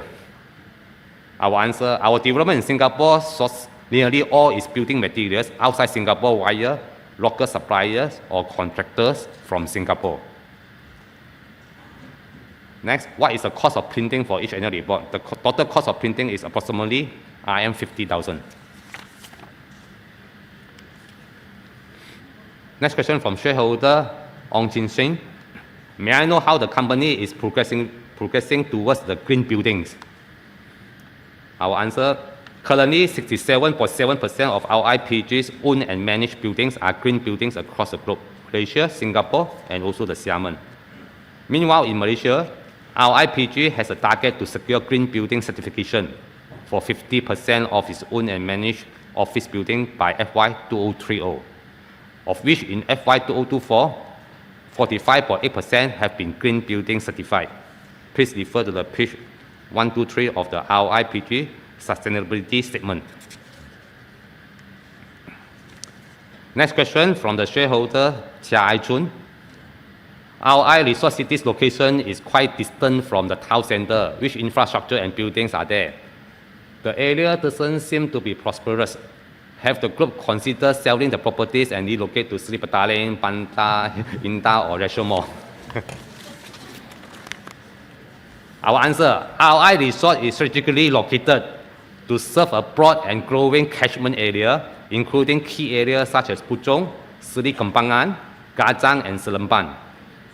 As the largest mall in Malaysia, RI City Mall continues to be a premier destination, attracting approximately 3 million visitors per month and handling 150,000 cars weekly. This is a clear testament to its strong regional draw and dominance in the retail landscape. With 293 acres of undeveloped land within the RI Resort, the group has laid out a phased development strategy to further elevate the area's appeal. Our focus is on attracting more residents and businesses, creating a vibrant, integrated community hub. This approach not only sustains foot traffic, but also reinforces our market presence and drives long-term value for the group. Next question from shareholder Lim Ju Wee. Youngsters and school children often visit Miso Milk Tea, priced at RM 5.5 at Taman Muda opposite Paragon Shopping Mall, more often than going to Starbucks, which costs RM 13, because it is more affordable and tastes better. In contrast, shops at RI Resort are very quiet and not sustainable. Our answer, RI City Mall offers wide selection of beverage options across nearly 240 food and beverages outlets, enhancing the overall visitor experience. We will strategically assess tenant performance to maintain optimum mix that aligns with evolving customer preferences and strengthens the mall's market position. Next question from the shareholder Teo Hui Han. What is the progress of land sales for data center players? Any plan of listing investment properties, and what is the target year to go listing? Our answer, we are currently in discussion with the interested prospect for our industry land in the Klang Valley for data center development. The due diligence process is thorough and may take time to complete. While we are optimistic about these prospects, no agreements have been finalized yet. If a transaction is concluded, we will promptly communicate this to the public, ensuring full compliance with the disclosure requirements. The group is actively working on structuring the REIT framework to enhance the shareholder value and ensure alignment with our strategic objectives. We will provide detailed insights and updates once the framework is finalized and confirmed.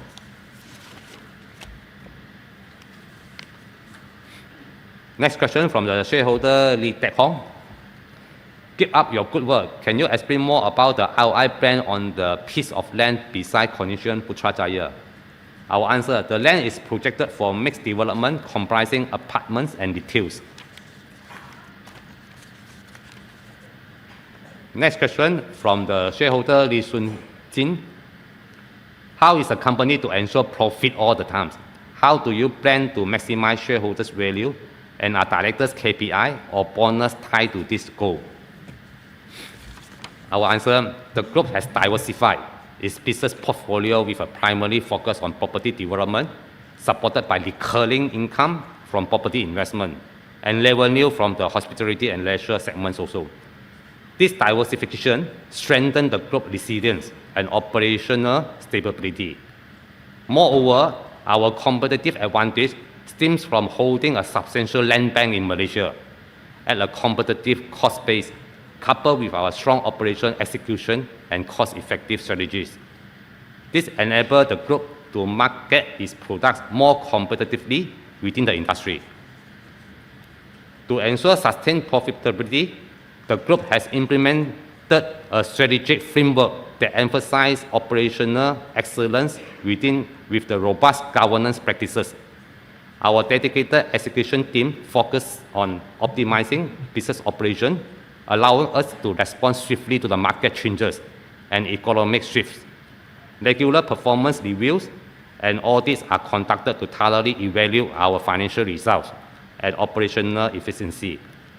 Additionally, the group key performance indicators, the KPI, are closely aligned with the performance outcomes, ensuring that our team's efforts are directly linked to the group's financial objectives. Next question from the shareholder Lim San Kim. What is the cause of frequent flooding at IOI Mall Puchong? So our answer, the flood is caused by the overloaded rainwater coming from the upstream of the Puchong Jaya residential area.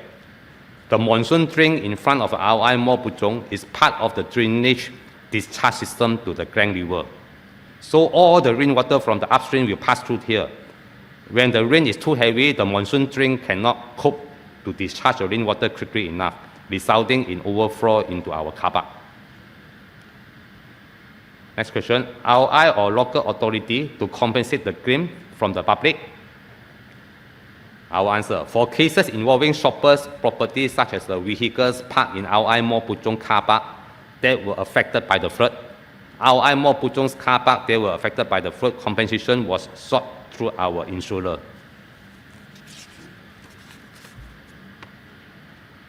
Next, how much compensation the LIPG has to be responsible?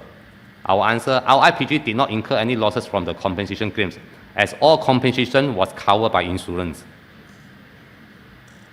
Next, besides development in Puchong, Putrajaya and Singapore, where else does the company have projects?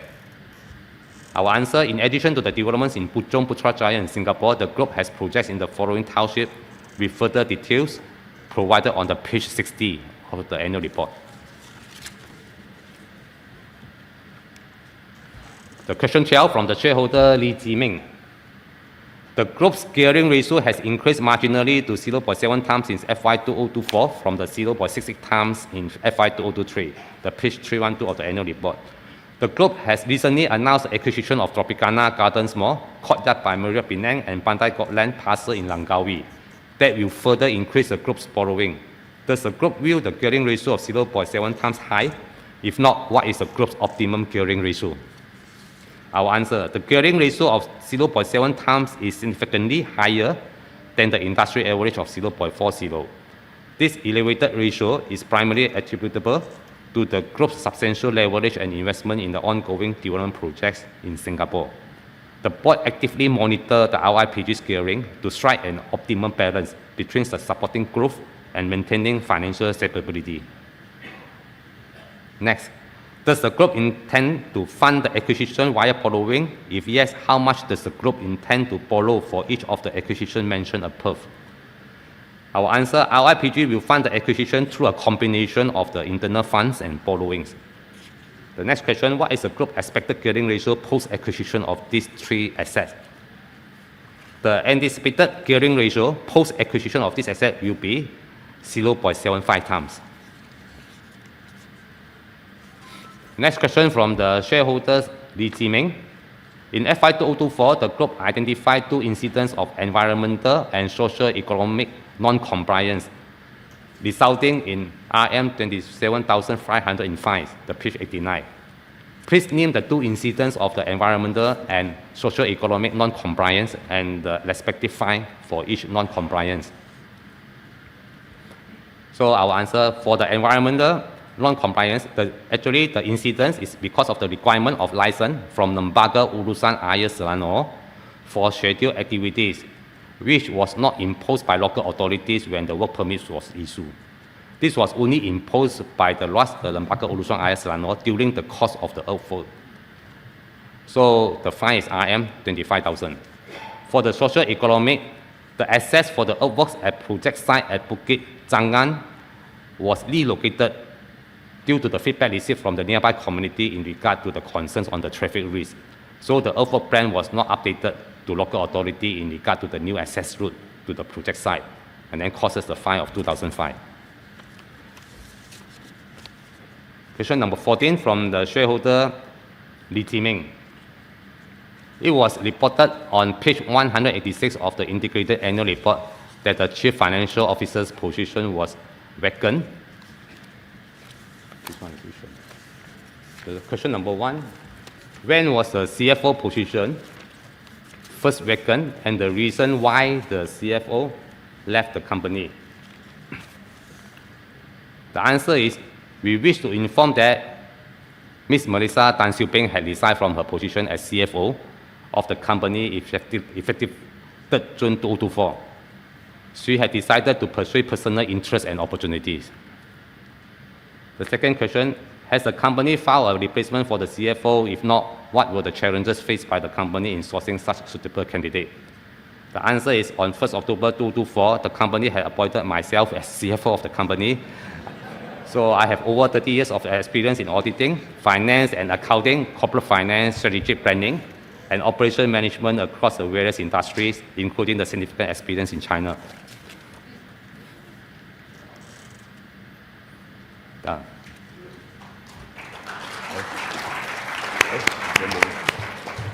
Okay. Thank you, Mr. Liao. We have addressed all the pre-submitted questions. Let's move on to the written questions received via the online meeting platform. I shall call upon our company secretary to read out the question posed by our shareholders, followed by our sponsors.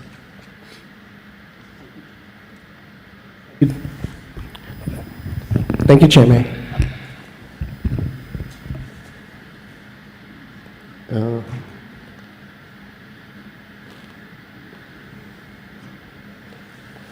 The first question is from shareholder T. Bing Hee. Why is the company directors' fees and directors' benefit for 2025 more than triple and double respectively? Thank you. I will take that question. The increase in the quantum of directors' fees for financial year 2025 compared to that of 2024 was mainly due to the adjustments in director fee structure. This is to cater generally is because of the increased complexity of governance standards and evolving regulatory landscape, in addition to new committees being incorporated. Furthermore, it's also mentioned that earlier that the directors' fees remain unchanged since 2019 for the overall structure and 2022 for the board chairman's fees. So the fees are actually adjusted to align to market benchmarks to ensure that that remain competitive and also to attract and maintain high quality directors.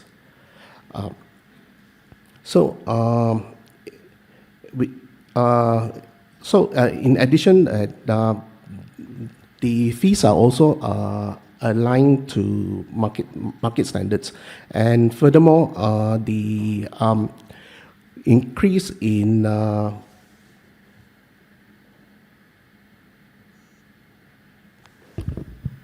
directors' benefits is also because that our directors' attendance fees has also increased from 1,000 to 2,000, and also to cater for additional frequencies of meetings. Thank you. With regards to the second question, from shareholder T. Sui Ling, regarding the recent acquisition of land bank, may I know what's the prospect of the housing development for the company? Please advise.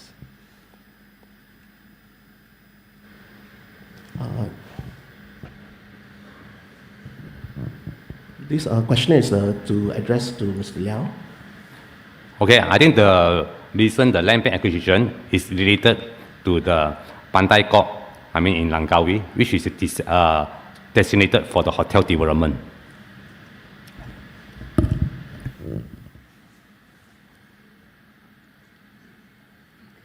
Okay. The next question is from shareholder Tan Chiu Boon. Good morning. May I know why the T&C of attending IOI and IOI-PJ AGM is different? I got IOI too, but under nominee account with bank that disqualified me from getting rewards on attending RPV. Okay, I'll take that question. Both IOI-PG and IOI are from, it's two different separate entities that are managed by different boards. So both companies will have different guidelines and rules and how they want to accommodate these fees. Thank you.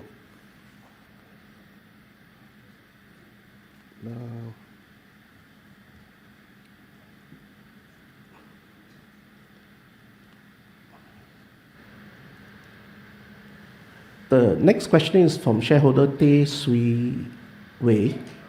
What's the future outlook and prospects of the company's property development?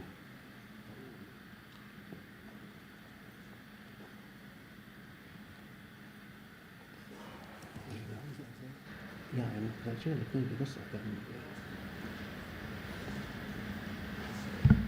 CFO, sir. Yeah. No, I mean,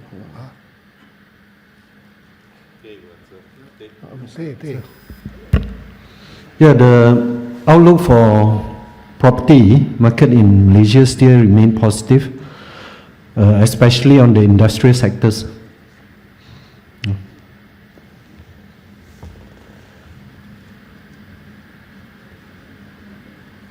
Next one. Holy scene. The next question is from Ko Chui Ping. The Seascape and Cape Royal projects at Sentosa Gulf Singapore still have unsold units amounting in total Sing dollar 1.34 billion. Question number one, are the unsold units being rented out for rental income? If yes, what are the total rental collected for financial year 2024? Question number two, is the management actively marketing these unsold units to be sold? If yes, why it took so long for the remaining units to be sold? This will be answered by Mr. Liao. Yeah. For the question number one, yes, the unsold units are being rented out. And then for the FY 2024, the total rental income collected is approximately, for the Cape Royal, is dollar 24.8 million. So for Malaysia ringgit, approximately 84 million. And then for the Seascape, it's about dollar 9.1 million, approximately Malaysia ringgit 31 million. So the total of the rental income of this Cape Royal and also the Seascape is about dollar 33.9 million, which is approximately Malaysia ringgit 115 million. So the question number two, is the management actively marketing those unsold units?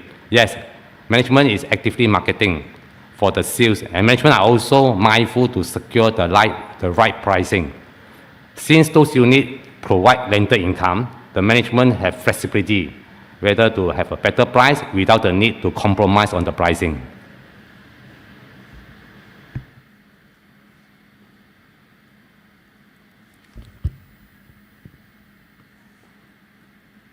Okay, the next question is from shareholder Ko Chui Ping.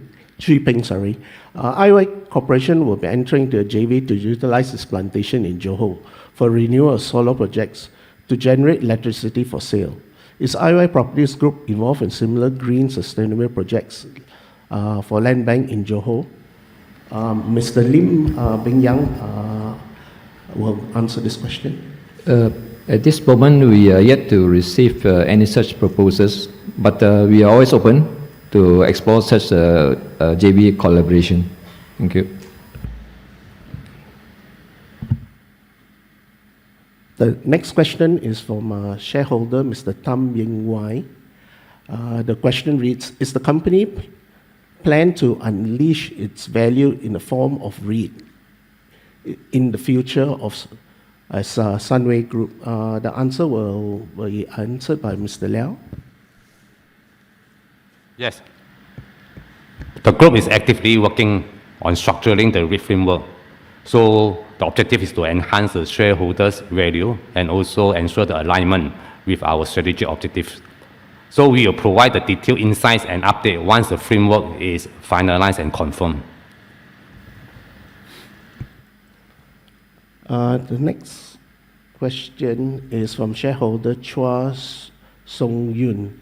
Given the potential for the company's retained profits to be subject to double taxation starting next year, dividend tax, could the board and management consider the possibility of declaring a special dividend this year to distribute the excess funds? Thank you. This to be answered by Mr. Yang. Yeah, I think the board acknowledged the potential impact of this upcoming dividend tax start from the next year. As part of our ongoing efforts to maximize the shareholder value and optimize the tax efficiency, the possibility of declaring a special dividend this year will be carefully considered. The board will thoroughly evaluate our current and our projected cash flow position to ensure that any distribution aligns with the company's financial health and operation needs.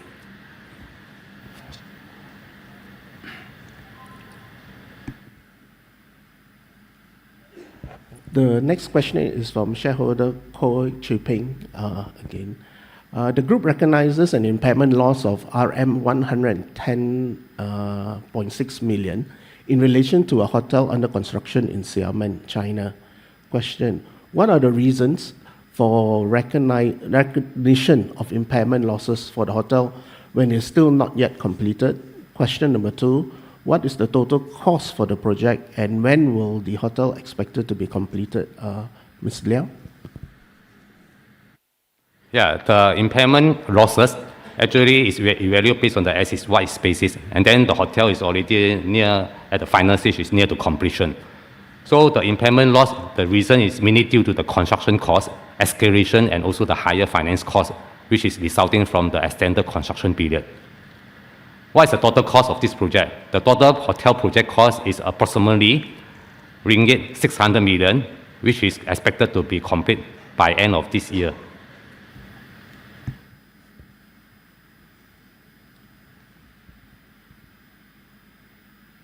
The next question is still from shareholder Mr. Koh. Numerous properties related market reports have constantly shown increasing pressure on occupancy rate for retail properties, particularly in the Klang Valley, due to the increase of newly completed malls/spaces in the past 2 to 3 years. Please elaborate on the justification to acquire Tropicana Garden Mall for 680 million announced in July 2024. Mr. Chris Chong.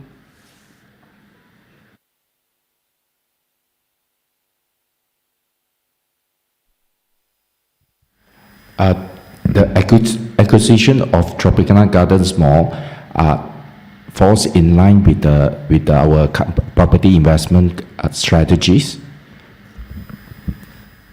and it's also situated within the mature township, such as Kota Damansara, Mutiara Damansara, and also the upcoming Kawasan Damansara, which we see potential increase in terms of catchment size as well in the near future.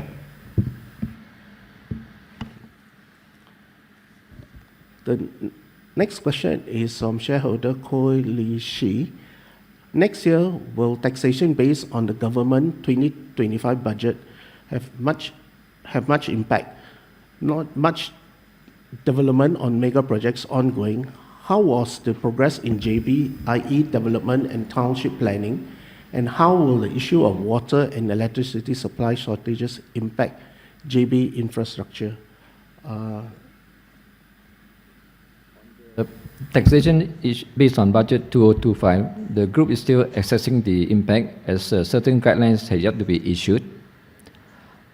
On our development in Johor, we are continue to focus on our landed residential properties in our flagship development in Bandar Putra, Kulang, and apartments and solar projects in Taman Kepas Utama, Johor Bahru, to leverage on the expected increased demand due to completion of the catalytic projects such as the electrified double rail track project and the RTS in 2025 and 2026 respectively. We are also planning to increase our industrial land bank from present 507 acres to 1,100 acres due to increased industrial activities resulting from the Johor Special Economic Zone and the influx of investors, notably from China. So far, our development in Johor does not face any water and supply issues. Thank you. Okay.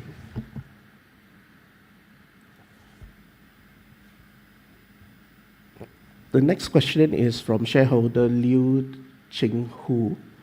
May I know the current all-in financing costs and any plans to bring down the financing costs?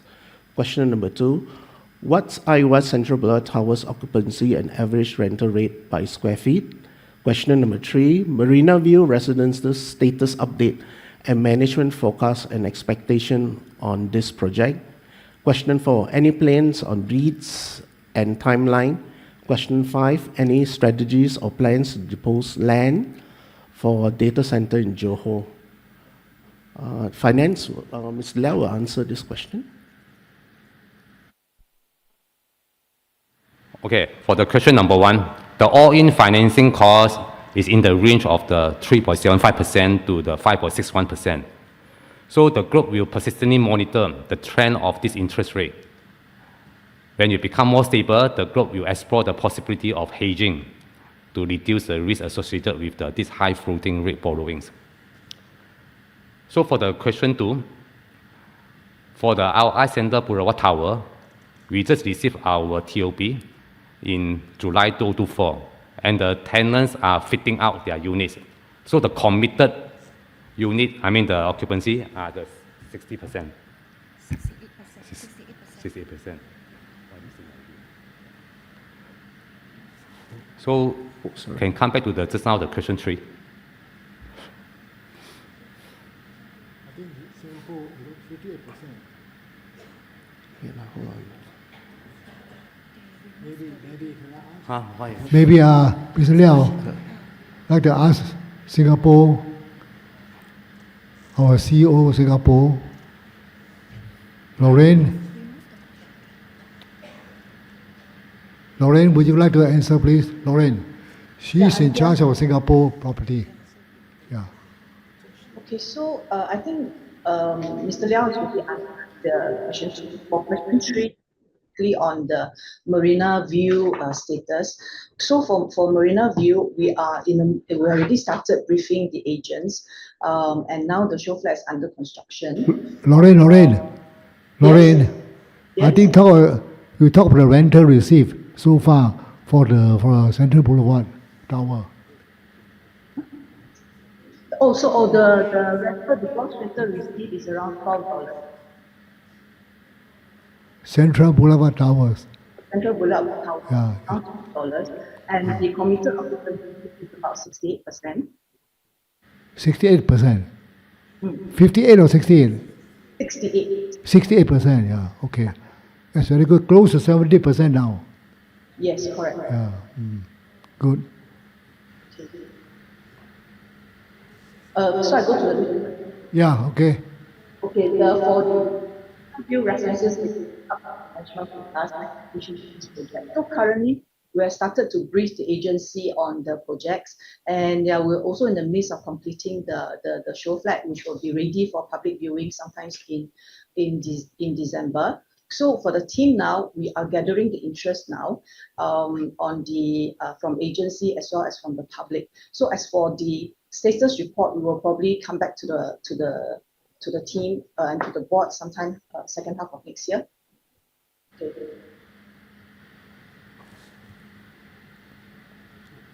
Okay. Okay, so I have to out again on the read timeline.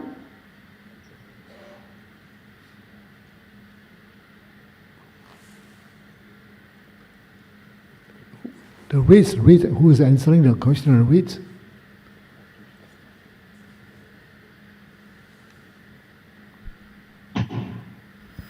I think for the rate, actually, like what we have responded previously, so we are still in the midst of structuring, and then we look at the possibility, for the rate. So we will announce to the public when the finalized and also confirmed.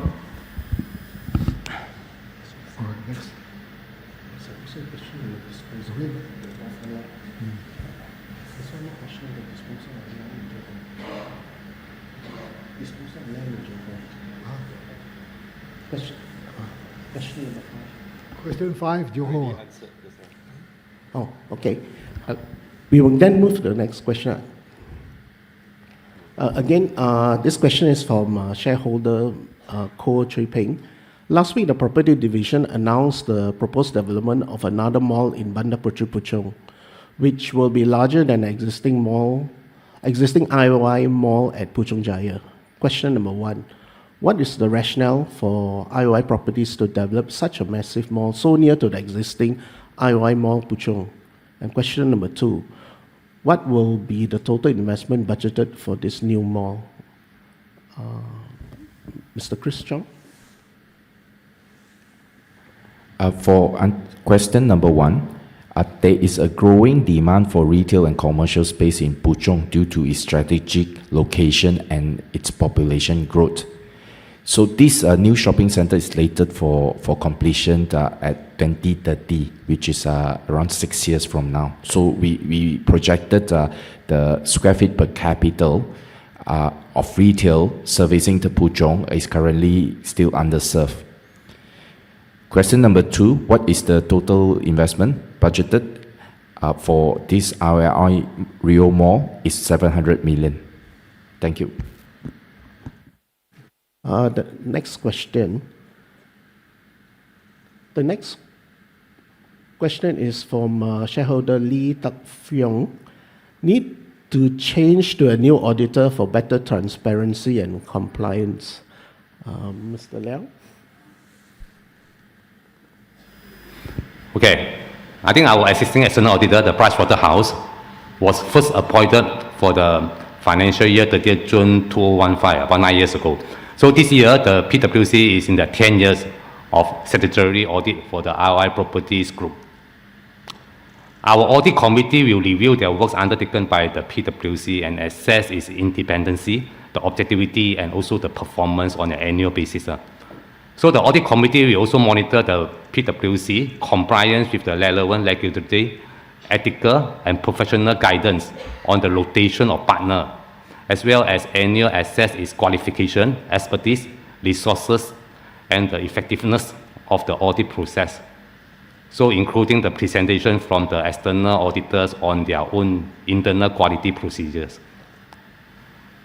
And then also based on the revised bylaw adopted by the Malaysia Institute of Accountants, MIA, and the PwC firm policy, an audit engagement partner is required to be rotated every 7 years with a cooling off period of 5 years.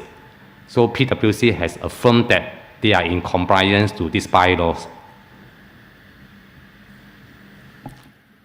Thank you. The next question is from shareholder Teo Ken Singh. Despite the occupancy rate of Tropicana Gardens Mall of 77%, the audited loss after tax for FY 2023 was RM 16 million. What is the current average rental per square feet for TGM as compared to the surrounding malls? What is the expected occupancy rate needed to break even?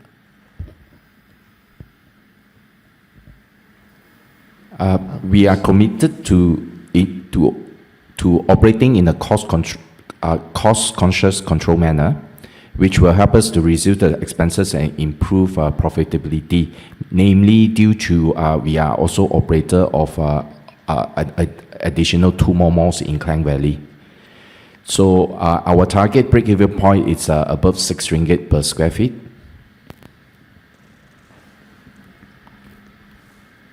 Okay, the next question is again from shareholder Ko Chui Ping. What is the GDV for Marina View project in Singapore? Will the revenue be recognized progressively or upon the sale of units? Mr. Liao? The total estimate GDV for the Marina View, the hotel plus the residence, is in the range of the $4 billion. So, of course, the revenue will be recognized, progressively according to the status of the construction. Thank you. The next question is from shareholder Ko Chui Ping. The IOI Central Boulevard Towers in Singapore has a carrying amount of 14.377 billion as at 30th June 2024. Has the revaluation surplus been incorporated in the group financial statements for financial year 2024? Question number 2. If no, what will be the revaluation surplus to be included based on the current book value of this property? Mr. Liao? Yes. The revaluation gain, as we have a brief early, there's a 1.3 billion, the fair value gain recognized as a profit for the financial year 2024. And this valuation gain was added to the investment property of this IOI Central Boulevard. So the RM 14.37 billion is included the fair value gain of the RM 1.3 billion. Okay. The next question is from Lo Yong Zing. Any other new markets to mitigate country risk? Mr. Lee? Yeah, the group is constantly on the lookout for new opportunities in various markets. Thank you.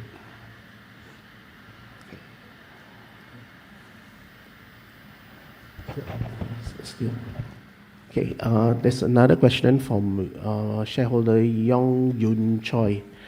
For IOI Business Park located in Bandar Puchong Jaya, the building is poorly maintained.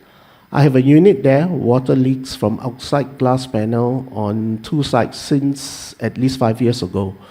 Wooden frames of a glass panel outside my unit at the common area was destroyed by termites and water leak. No actions taken to repair after so many complaints. Many owners are selling off and tenants are moving out due to poor maintenance of building. Mr. Tay? No. The building maintenance is by management committee, comprises of the property owners.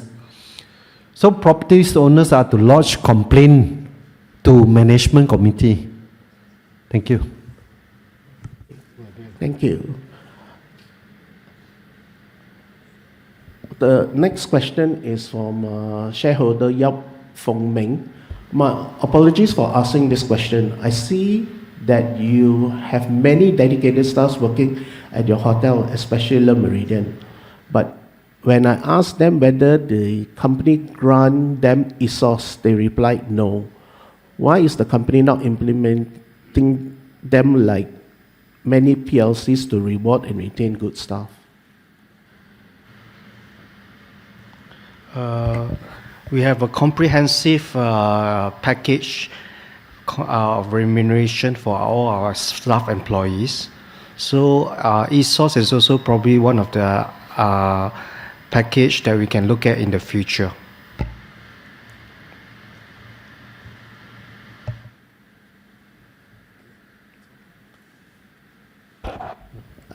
Thank you, Mr. Lee. I think that's all the questions that we have. I'll pass the floor back to the Chairman. Thank you, thank you. If there are no, I will now open the question from the floor. Any question from the floor? Can you make your way towards any of the microphones to pose your questions? For record purposes, please introduce yourself by stating your full name before asking a question. Yes. Mike. Press. Hello. Yeah, my name is Chan, shareholder for both IOI Corporation and IOI Properties. So basically, with acquisition of TGM, Tropicana Gardens Mall, what will be the new name or rebranding exercise of the new mall name? You know, will be probably like IOI in front or something. So maybe you can enlighten us on this, as well as what will be the cost for the rebranding and marketing of the new mall name. Thank you. Okay. Chris, would you like to take? We intend to rebrand the Tropicana Gardens Mall to IOI Mall Damansara. So at this point of time, we are still working on the budget to relaunch the mall. Perhaps first quarter of 2025 calendar year. That means between February to March next year.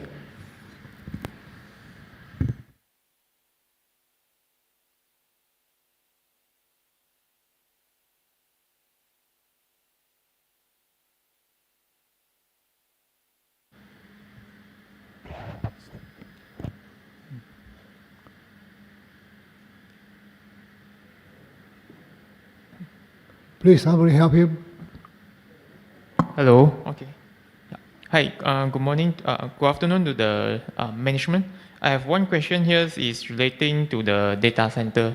So just now, as per the answer provided, stated that there is a land sales most likely to happen for the in Klang Valley area. So I have another question is on the Johor side, because based on your website, company website, there is one news published that there are around 4 to 5 potential data center buyer is also looking at the Kulai Johor land. So may I know what is the current progress? Yeah. Thank you. I think first question, Mr. Tay. Johor. No. Second question, Johor. Thank you for the question. For your information, now we are currently in the final negotiation with a hyperscale data center operator in Johor. And we have signed NDA. We cannot disclose much at this moment, but the acreage is quite large, about 100 acres. Thank you. Okay, thank you.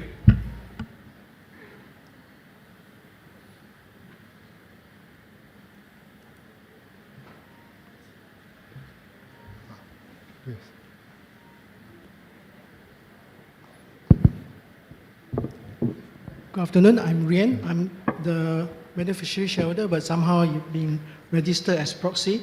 Okay, first inquiry, do we have a segmental report in your annual report that shows that if we list your REITs business, how much is the current revenue, profit, asset, and yield as reflected in the last financial statement?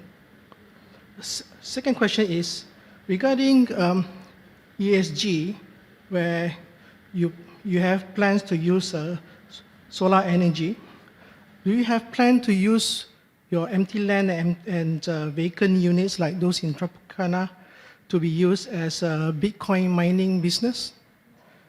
Okay. Third inquiry is relating to ESG as well.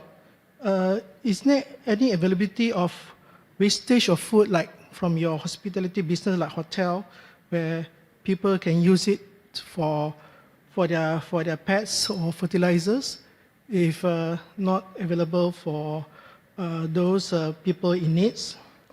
And the other one is on the IOI Mall, okay, for this building.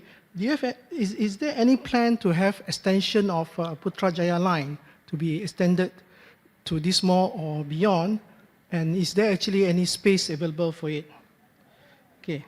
The next part of my questions relating to directors, you mentioned about increase of directors' fees, but you mentioned in dollars. So can you confirm actually it's dollars or ringgit? Okay. And the next question is on page 191. I don't see any director's trainings mentioned about you covering on tax matters and AI matters. And now you're asking for increase of director's fees. But isn't these very important parts that they should be trained upon rather than having liability for golf benefits, for example? Okay. The next inquiry relating to dividend tax. Have we get any confirmation from the Inland Revenue, the details, how it works? Okay, just 1 minute. Let's deal with all the questions I asked first. Then you come back to the next one. Okay. Otherwise, so many we get confused. So can we maybe Ms. Liao first? Yeah. The first question, actually on the segmental information, actually this was disclosed in the annual report on the page 330, which is note 43 to the financial statement. So there's a segmental information on the revenue, the results, the profit, the asset and liability.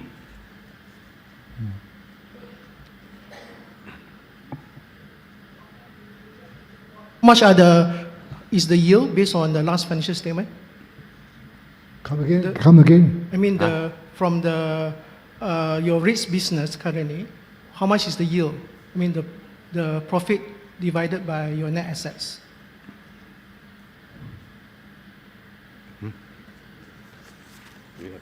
Segmental account.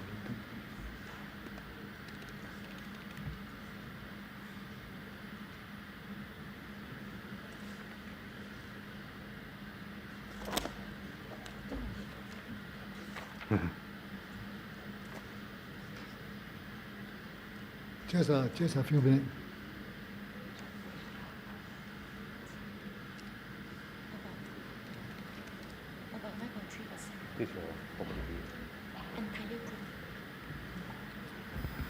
So overall, the yield for the entire group is about 9.3%.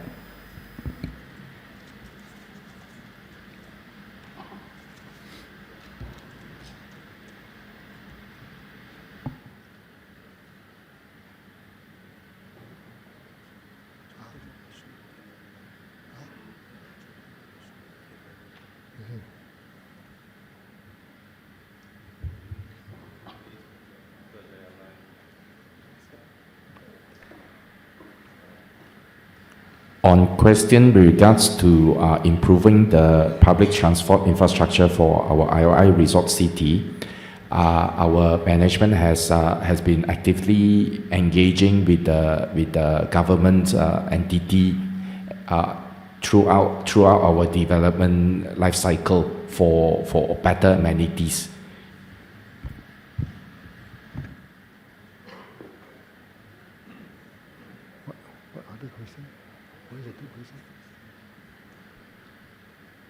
Regards to the question on the director fees, it is actually in ringgit.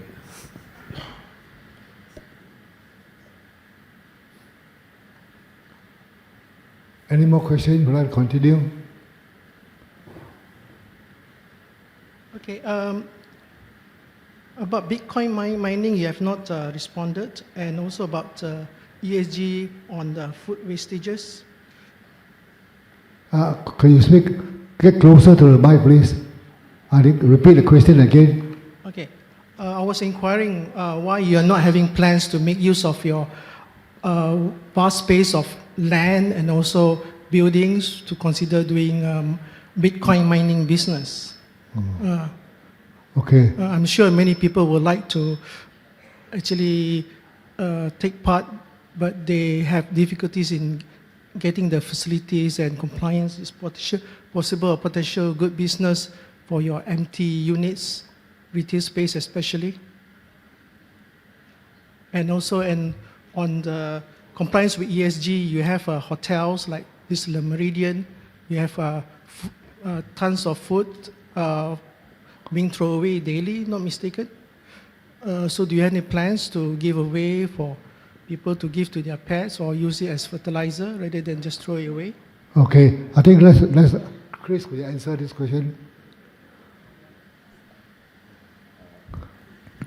On our food wastage, the hotel management, which is Marriott International, they have their procedures and guidelines in terms of how to treat all these food wastages. For example, oil that are used to frying after a couple cycle, they will actually forward all this used oil to the respected company that deals with used oil for recycle purposes or reuse. Thank you. Excuse me. I think for time purposes, I think for the management of time, would you like to pause for a little bit, allow other people to ask questions, and then we come back when we have time. We come back to you. Would that be okay? That would be fine. And perhaps some of the questions I can meet with the management during the voting break to perhaps elaborate further and to get a better understanding of my question. I can't hear you. Okay, yeah. No, I'm just saying that I'm okay for taking a pause for others to ask questions. Yeah. And perhaps some of my earlier questions I can meet the management directly during the break to elaborate further. Oh, good. That's good. That's good. Thank you. That's kind. That's good consideration. Any more questions from some other party? Yes. Good afternoon, fellow directors and management team. I have only one question. By the way, my name is Iris Uy. I'm a proxy shareholder. Only one question. Do you know what is the break-even point for Central Boulevard project in terms of occupancy rate? Do you have this number? Thank you. Okay. Lauren, would you like to take that question?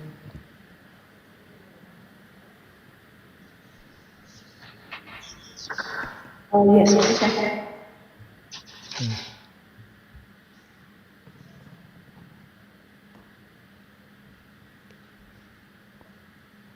Okay, for the break-even point, right, we're looking at around 85% with a rental rate of about 12.20. You got it? Yeah, all right. Thank you. Yep. Any other question?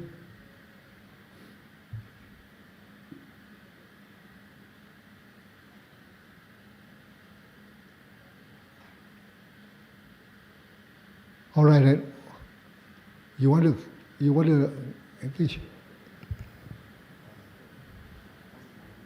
Okay, on the dividend tax, do we have further clarification from the government on what do they mean by it? For example, like if let's say you issue dividend to the holding company and then the holding company issue dividend to another company and then to issue to the final shareholders, do they tax the 2% at each level or only the individual person only they tax?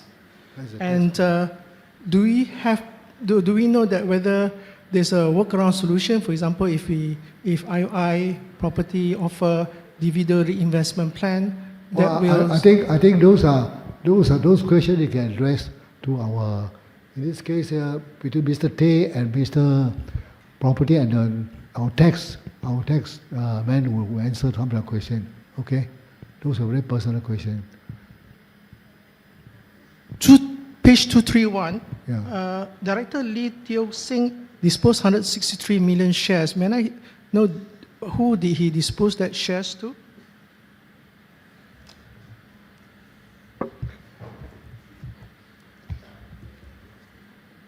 It was disposed to the open market. Yeah.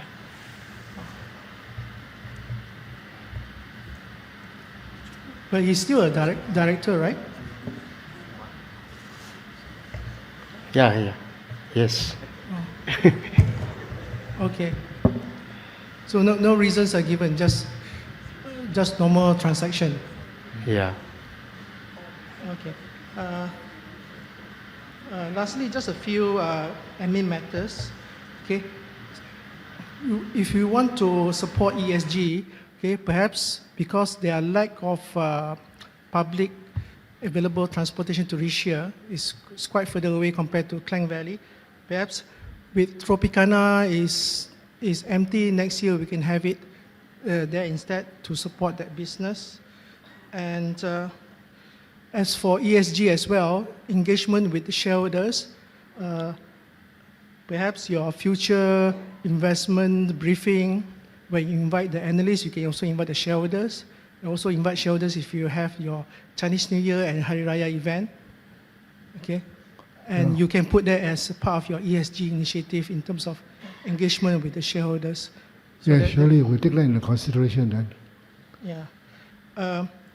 I hope that you can consider giving out these tangible in-wallets in 3 to 5 days instead of 21 days.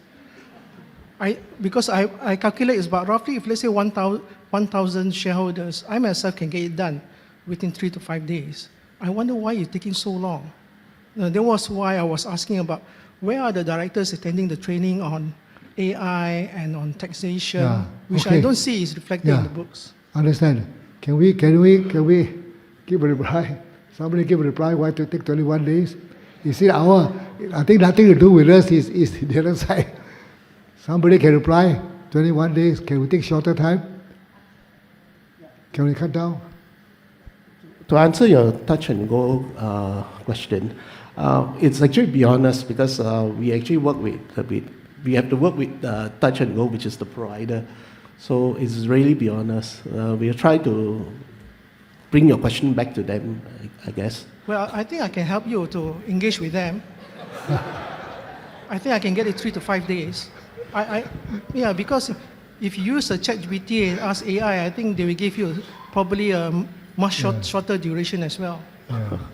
Because I understand in terms of logic and usage, it just doesn't make sense, taking so long. Yeah, okay. Thank I you. think let us deal with it. If we can't, if they can't do that, we'll consult you then.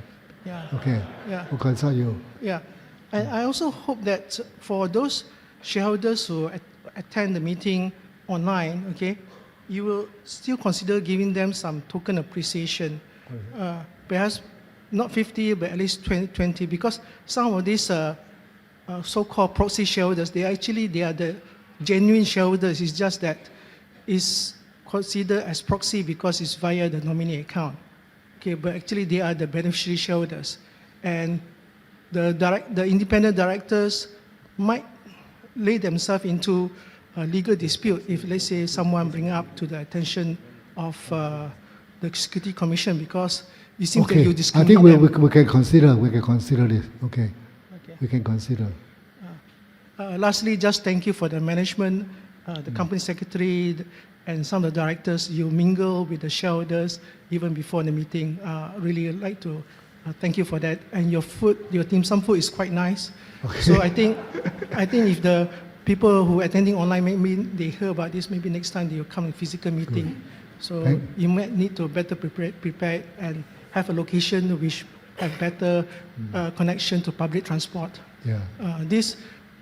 This hotel, you don't even have signages from IOI Mall how to come here. And then the directors asking for extra increase of fees. The basic things are not being delivered. I hope you really look into that, especially those in charge of property management. We try to keep the standard high. We'll try to improve it.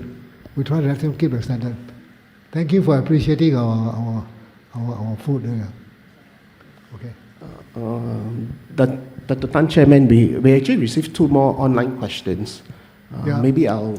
You read them out? Please. Yeah, I'll read them out and... all right, thanks.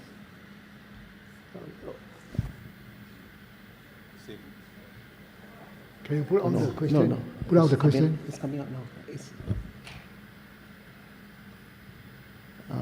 It's again from shareholder Lee Suk Tae. Question: as reported, full tenancy has been achieved in IOI Business Park. What is the expected additional contribution to the group in the next financial year? While the group scores excellently in the FTSE for Good ESG rating, please share the challenges in rejoining the FTSE for Good Bursa Malaysia Index.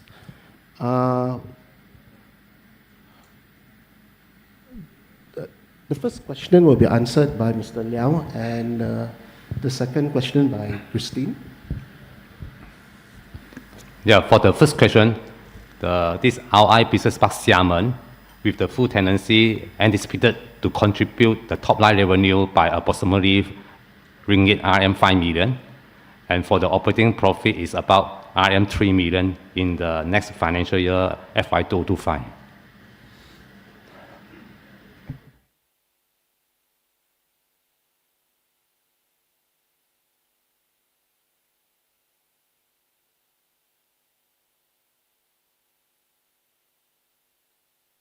For the second question, yes, we have scored excellently in the FTSE for Good ESG rating.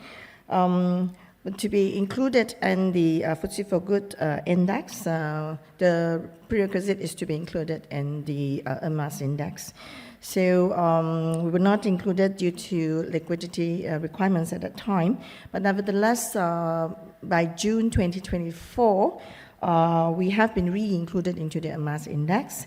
But we'll have to wait about 6 months for re-inclusion into the FTSE for Good Malaysia Index.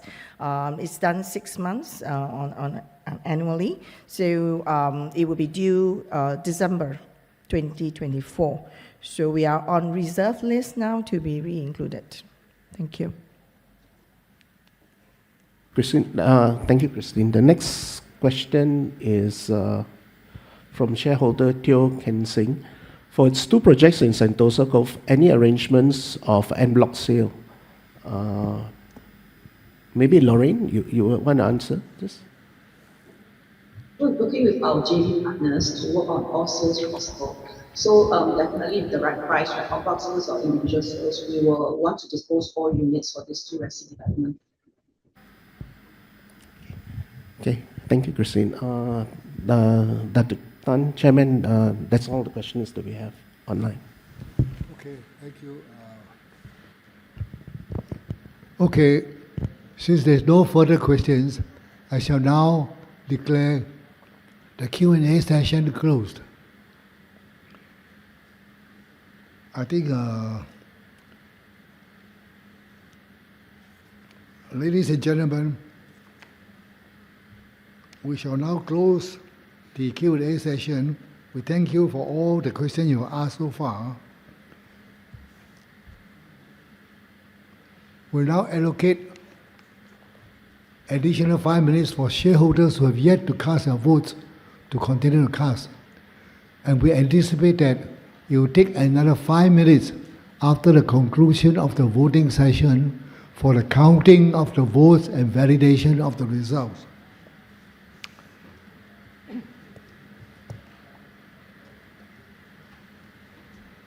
So we shall take a few minutes break.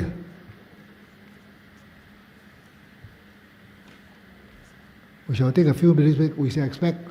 Let's come back here in 10 minutes' time, please.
这个时候这个时间他还没有走。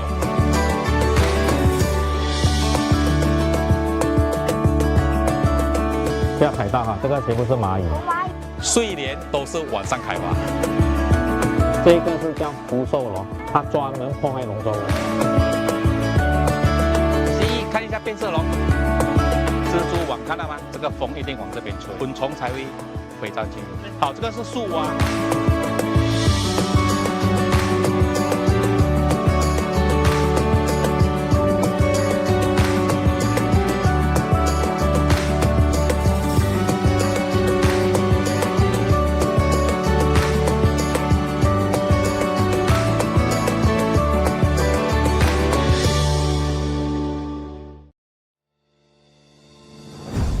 Built on a foundation of a strong legacy in property development, IOI Properties Group is an award-winning property player with a distinguished reputation.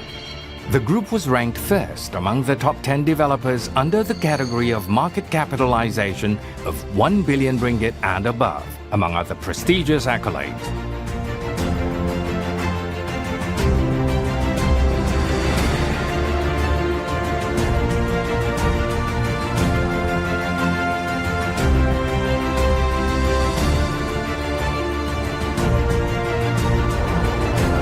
With more than 9,000 acres of land bank, IOI Properties Group's footprint stretches across Malaysia, Singapore, and the People's Republic of China.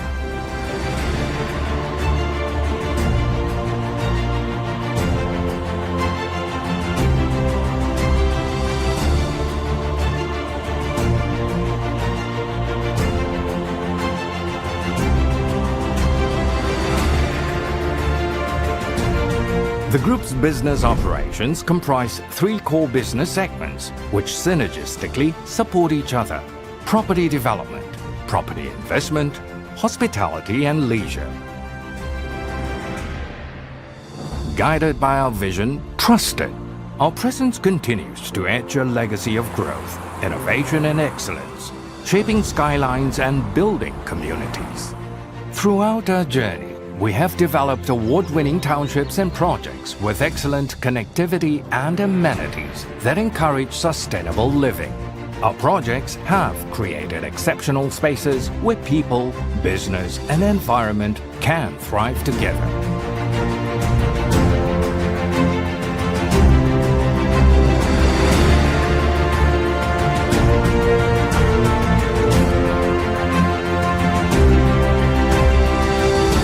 Built to empower businesses, our industrial parks are located in strategic areas which are well connected to highways and ports by air and sea. In our property investment segment, our offices and malls have established their own distinction by winning multiple awards.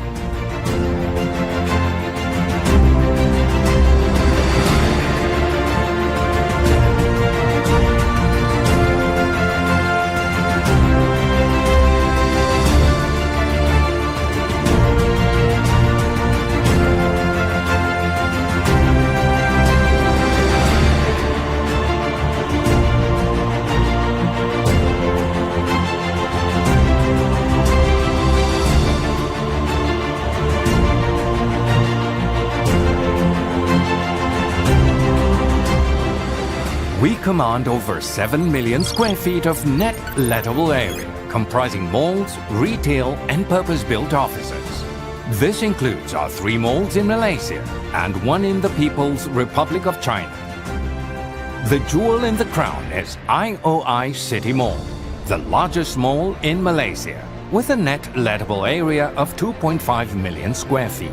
It is the winner of the EDGE Best Managed and Sustainable Property Award 2023 and the Brand Laureate Nation's Best Lifestyle Shopping Mall Award 2023. In our hospitality and leisure segment, we feature 5 branded hotels managed by Marriott International, 2 18-hole golf courses and leisure businesses. The group boasts over 1,800 rooms across its hotels, and in the near future, another 850 rooms will be added with the completion of Moxie Putrajaya and Sheraton Grand Xiamen.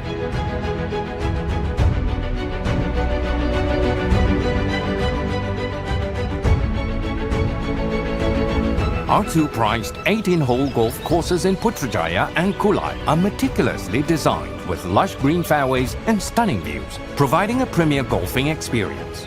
Included in our leisure portfolio are IOI Sports Centre, IOI City Farm, Icecape Ice Rink, and District 21 in IOI City Mall, D36 in IOI Mall Xiamen. At IOI Properties Group, sustainability is at the core of our business. We are committed to safeguard the environment and create positive socio-economic impacts within our communities and developments. We have obtained green building certifications for our office buildings and high-rise developments.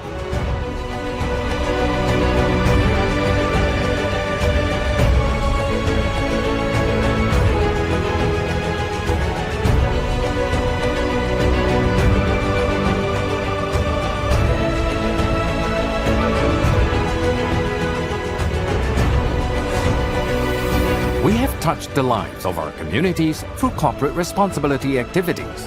IOI Properties Group also prioritizes the well-being of its people to ensure the sustainability of its business. We craft environments where memories are made. We champion digital transformation and innovation to enhance the experiences of our tenants and customers.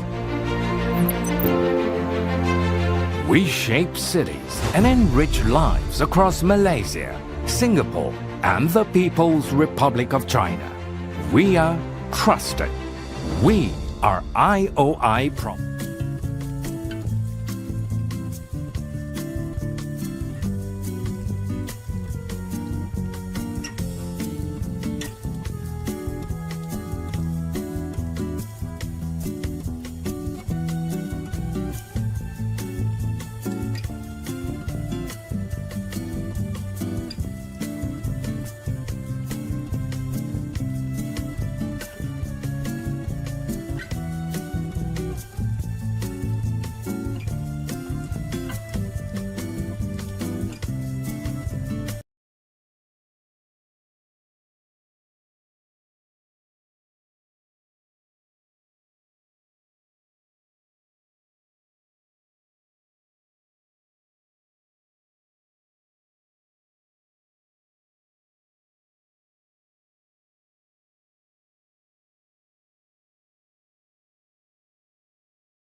Ladies and gentlemen, welcome back. I have received the result of the poll validated by the scrutineer, and we shall now resume the meeting for the declaration of results.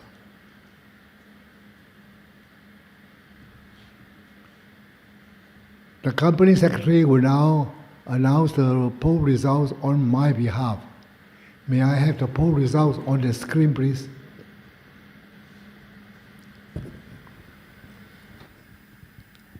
Thank you, Tan Sri Chairman. Ladies and gentlemen, the results of the polls for the ordinary resolutions are as follows. Ordinary Resolution 1, 99.994, 0.0007 against. Ordinary Resolution 2, 99.994, 0.008 against. Ordinary Resolution 3, 90.574, 9.429 against. Ordinary Resolution 4, 99.58 for, 0.4186 against. Ordinary Resolution 5, 99.39% for, against 0.6073. Ordinary Resolution 6, 99.994 against 0.047. Ordinary Resolution 7, 99.994 against 0.0053. Ordinary Resolution 8, 99.994 against 0.0047. Ordinary Resolution 9, 99.99% for and 0.053 against. Ordinary Resolution 10, 99.794 against 0.020% against. Thank you.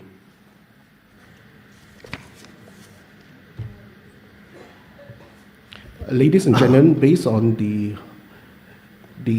role of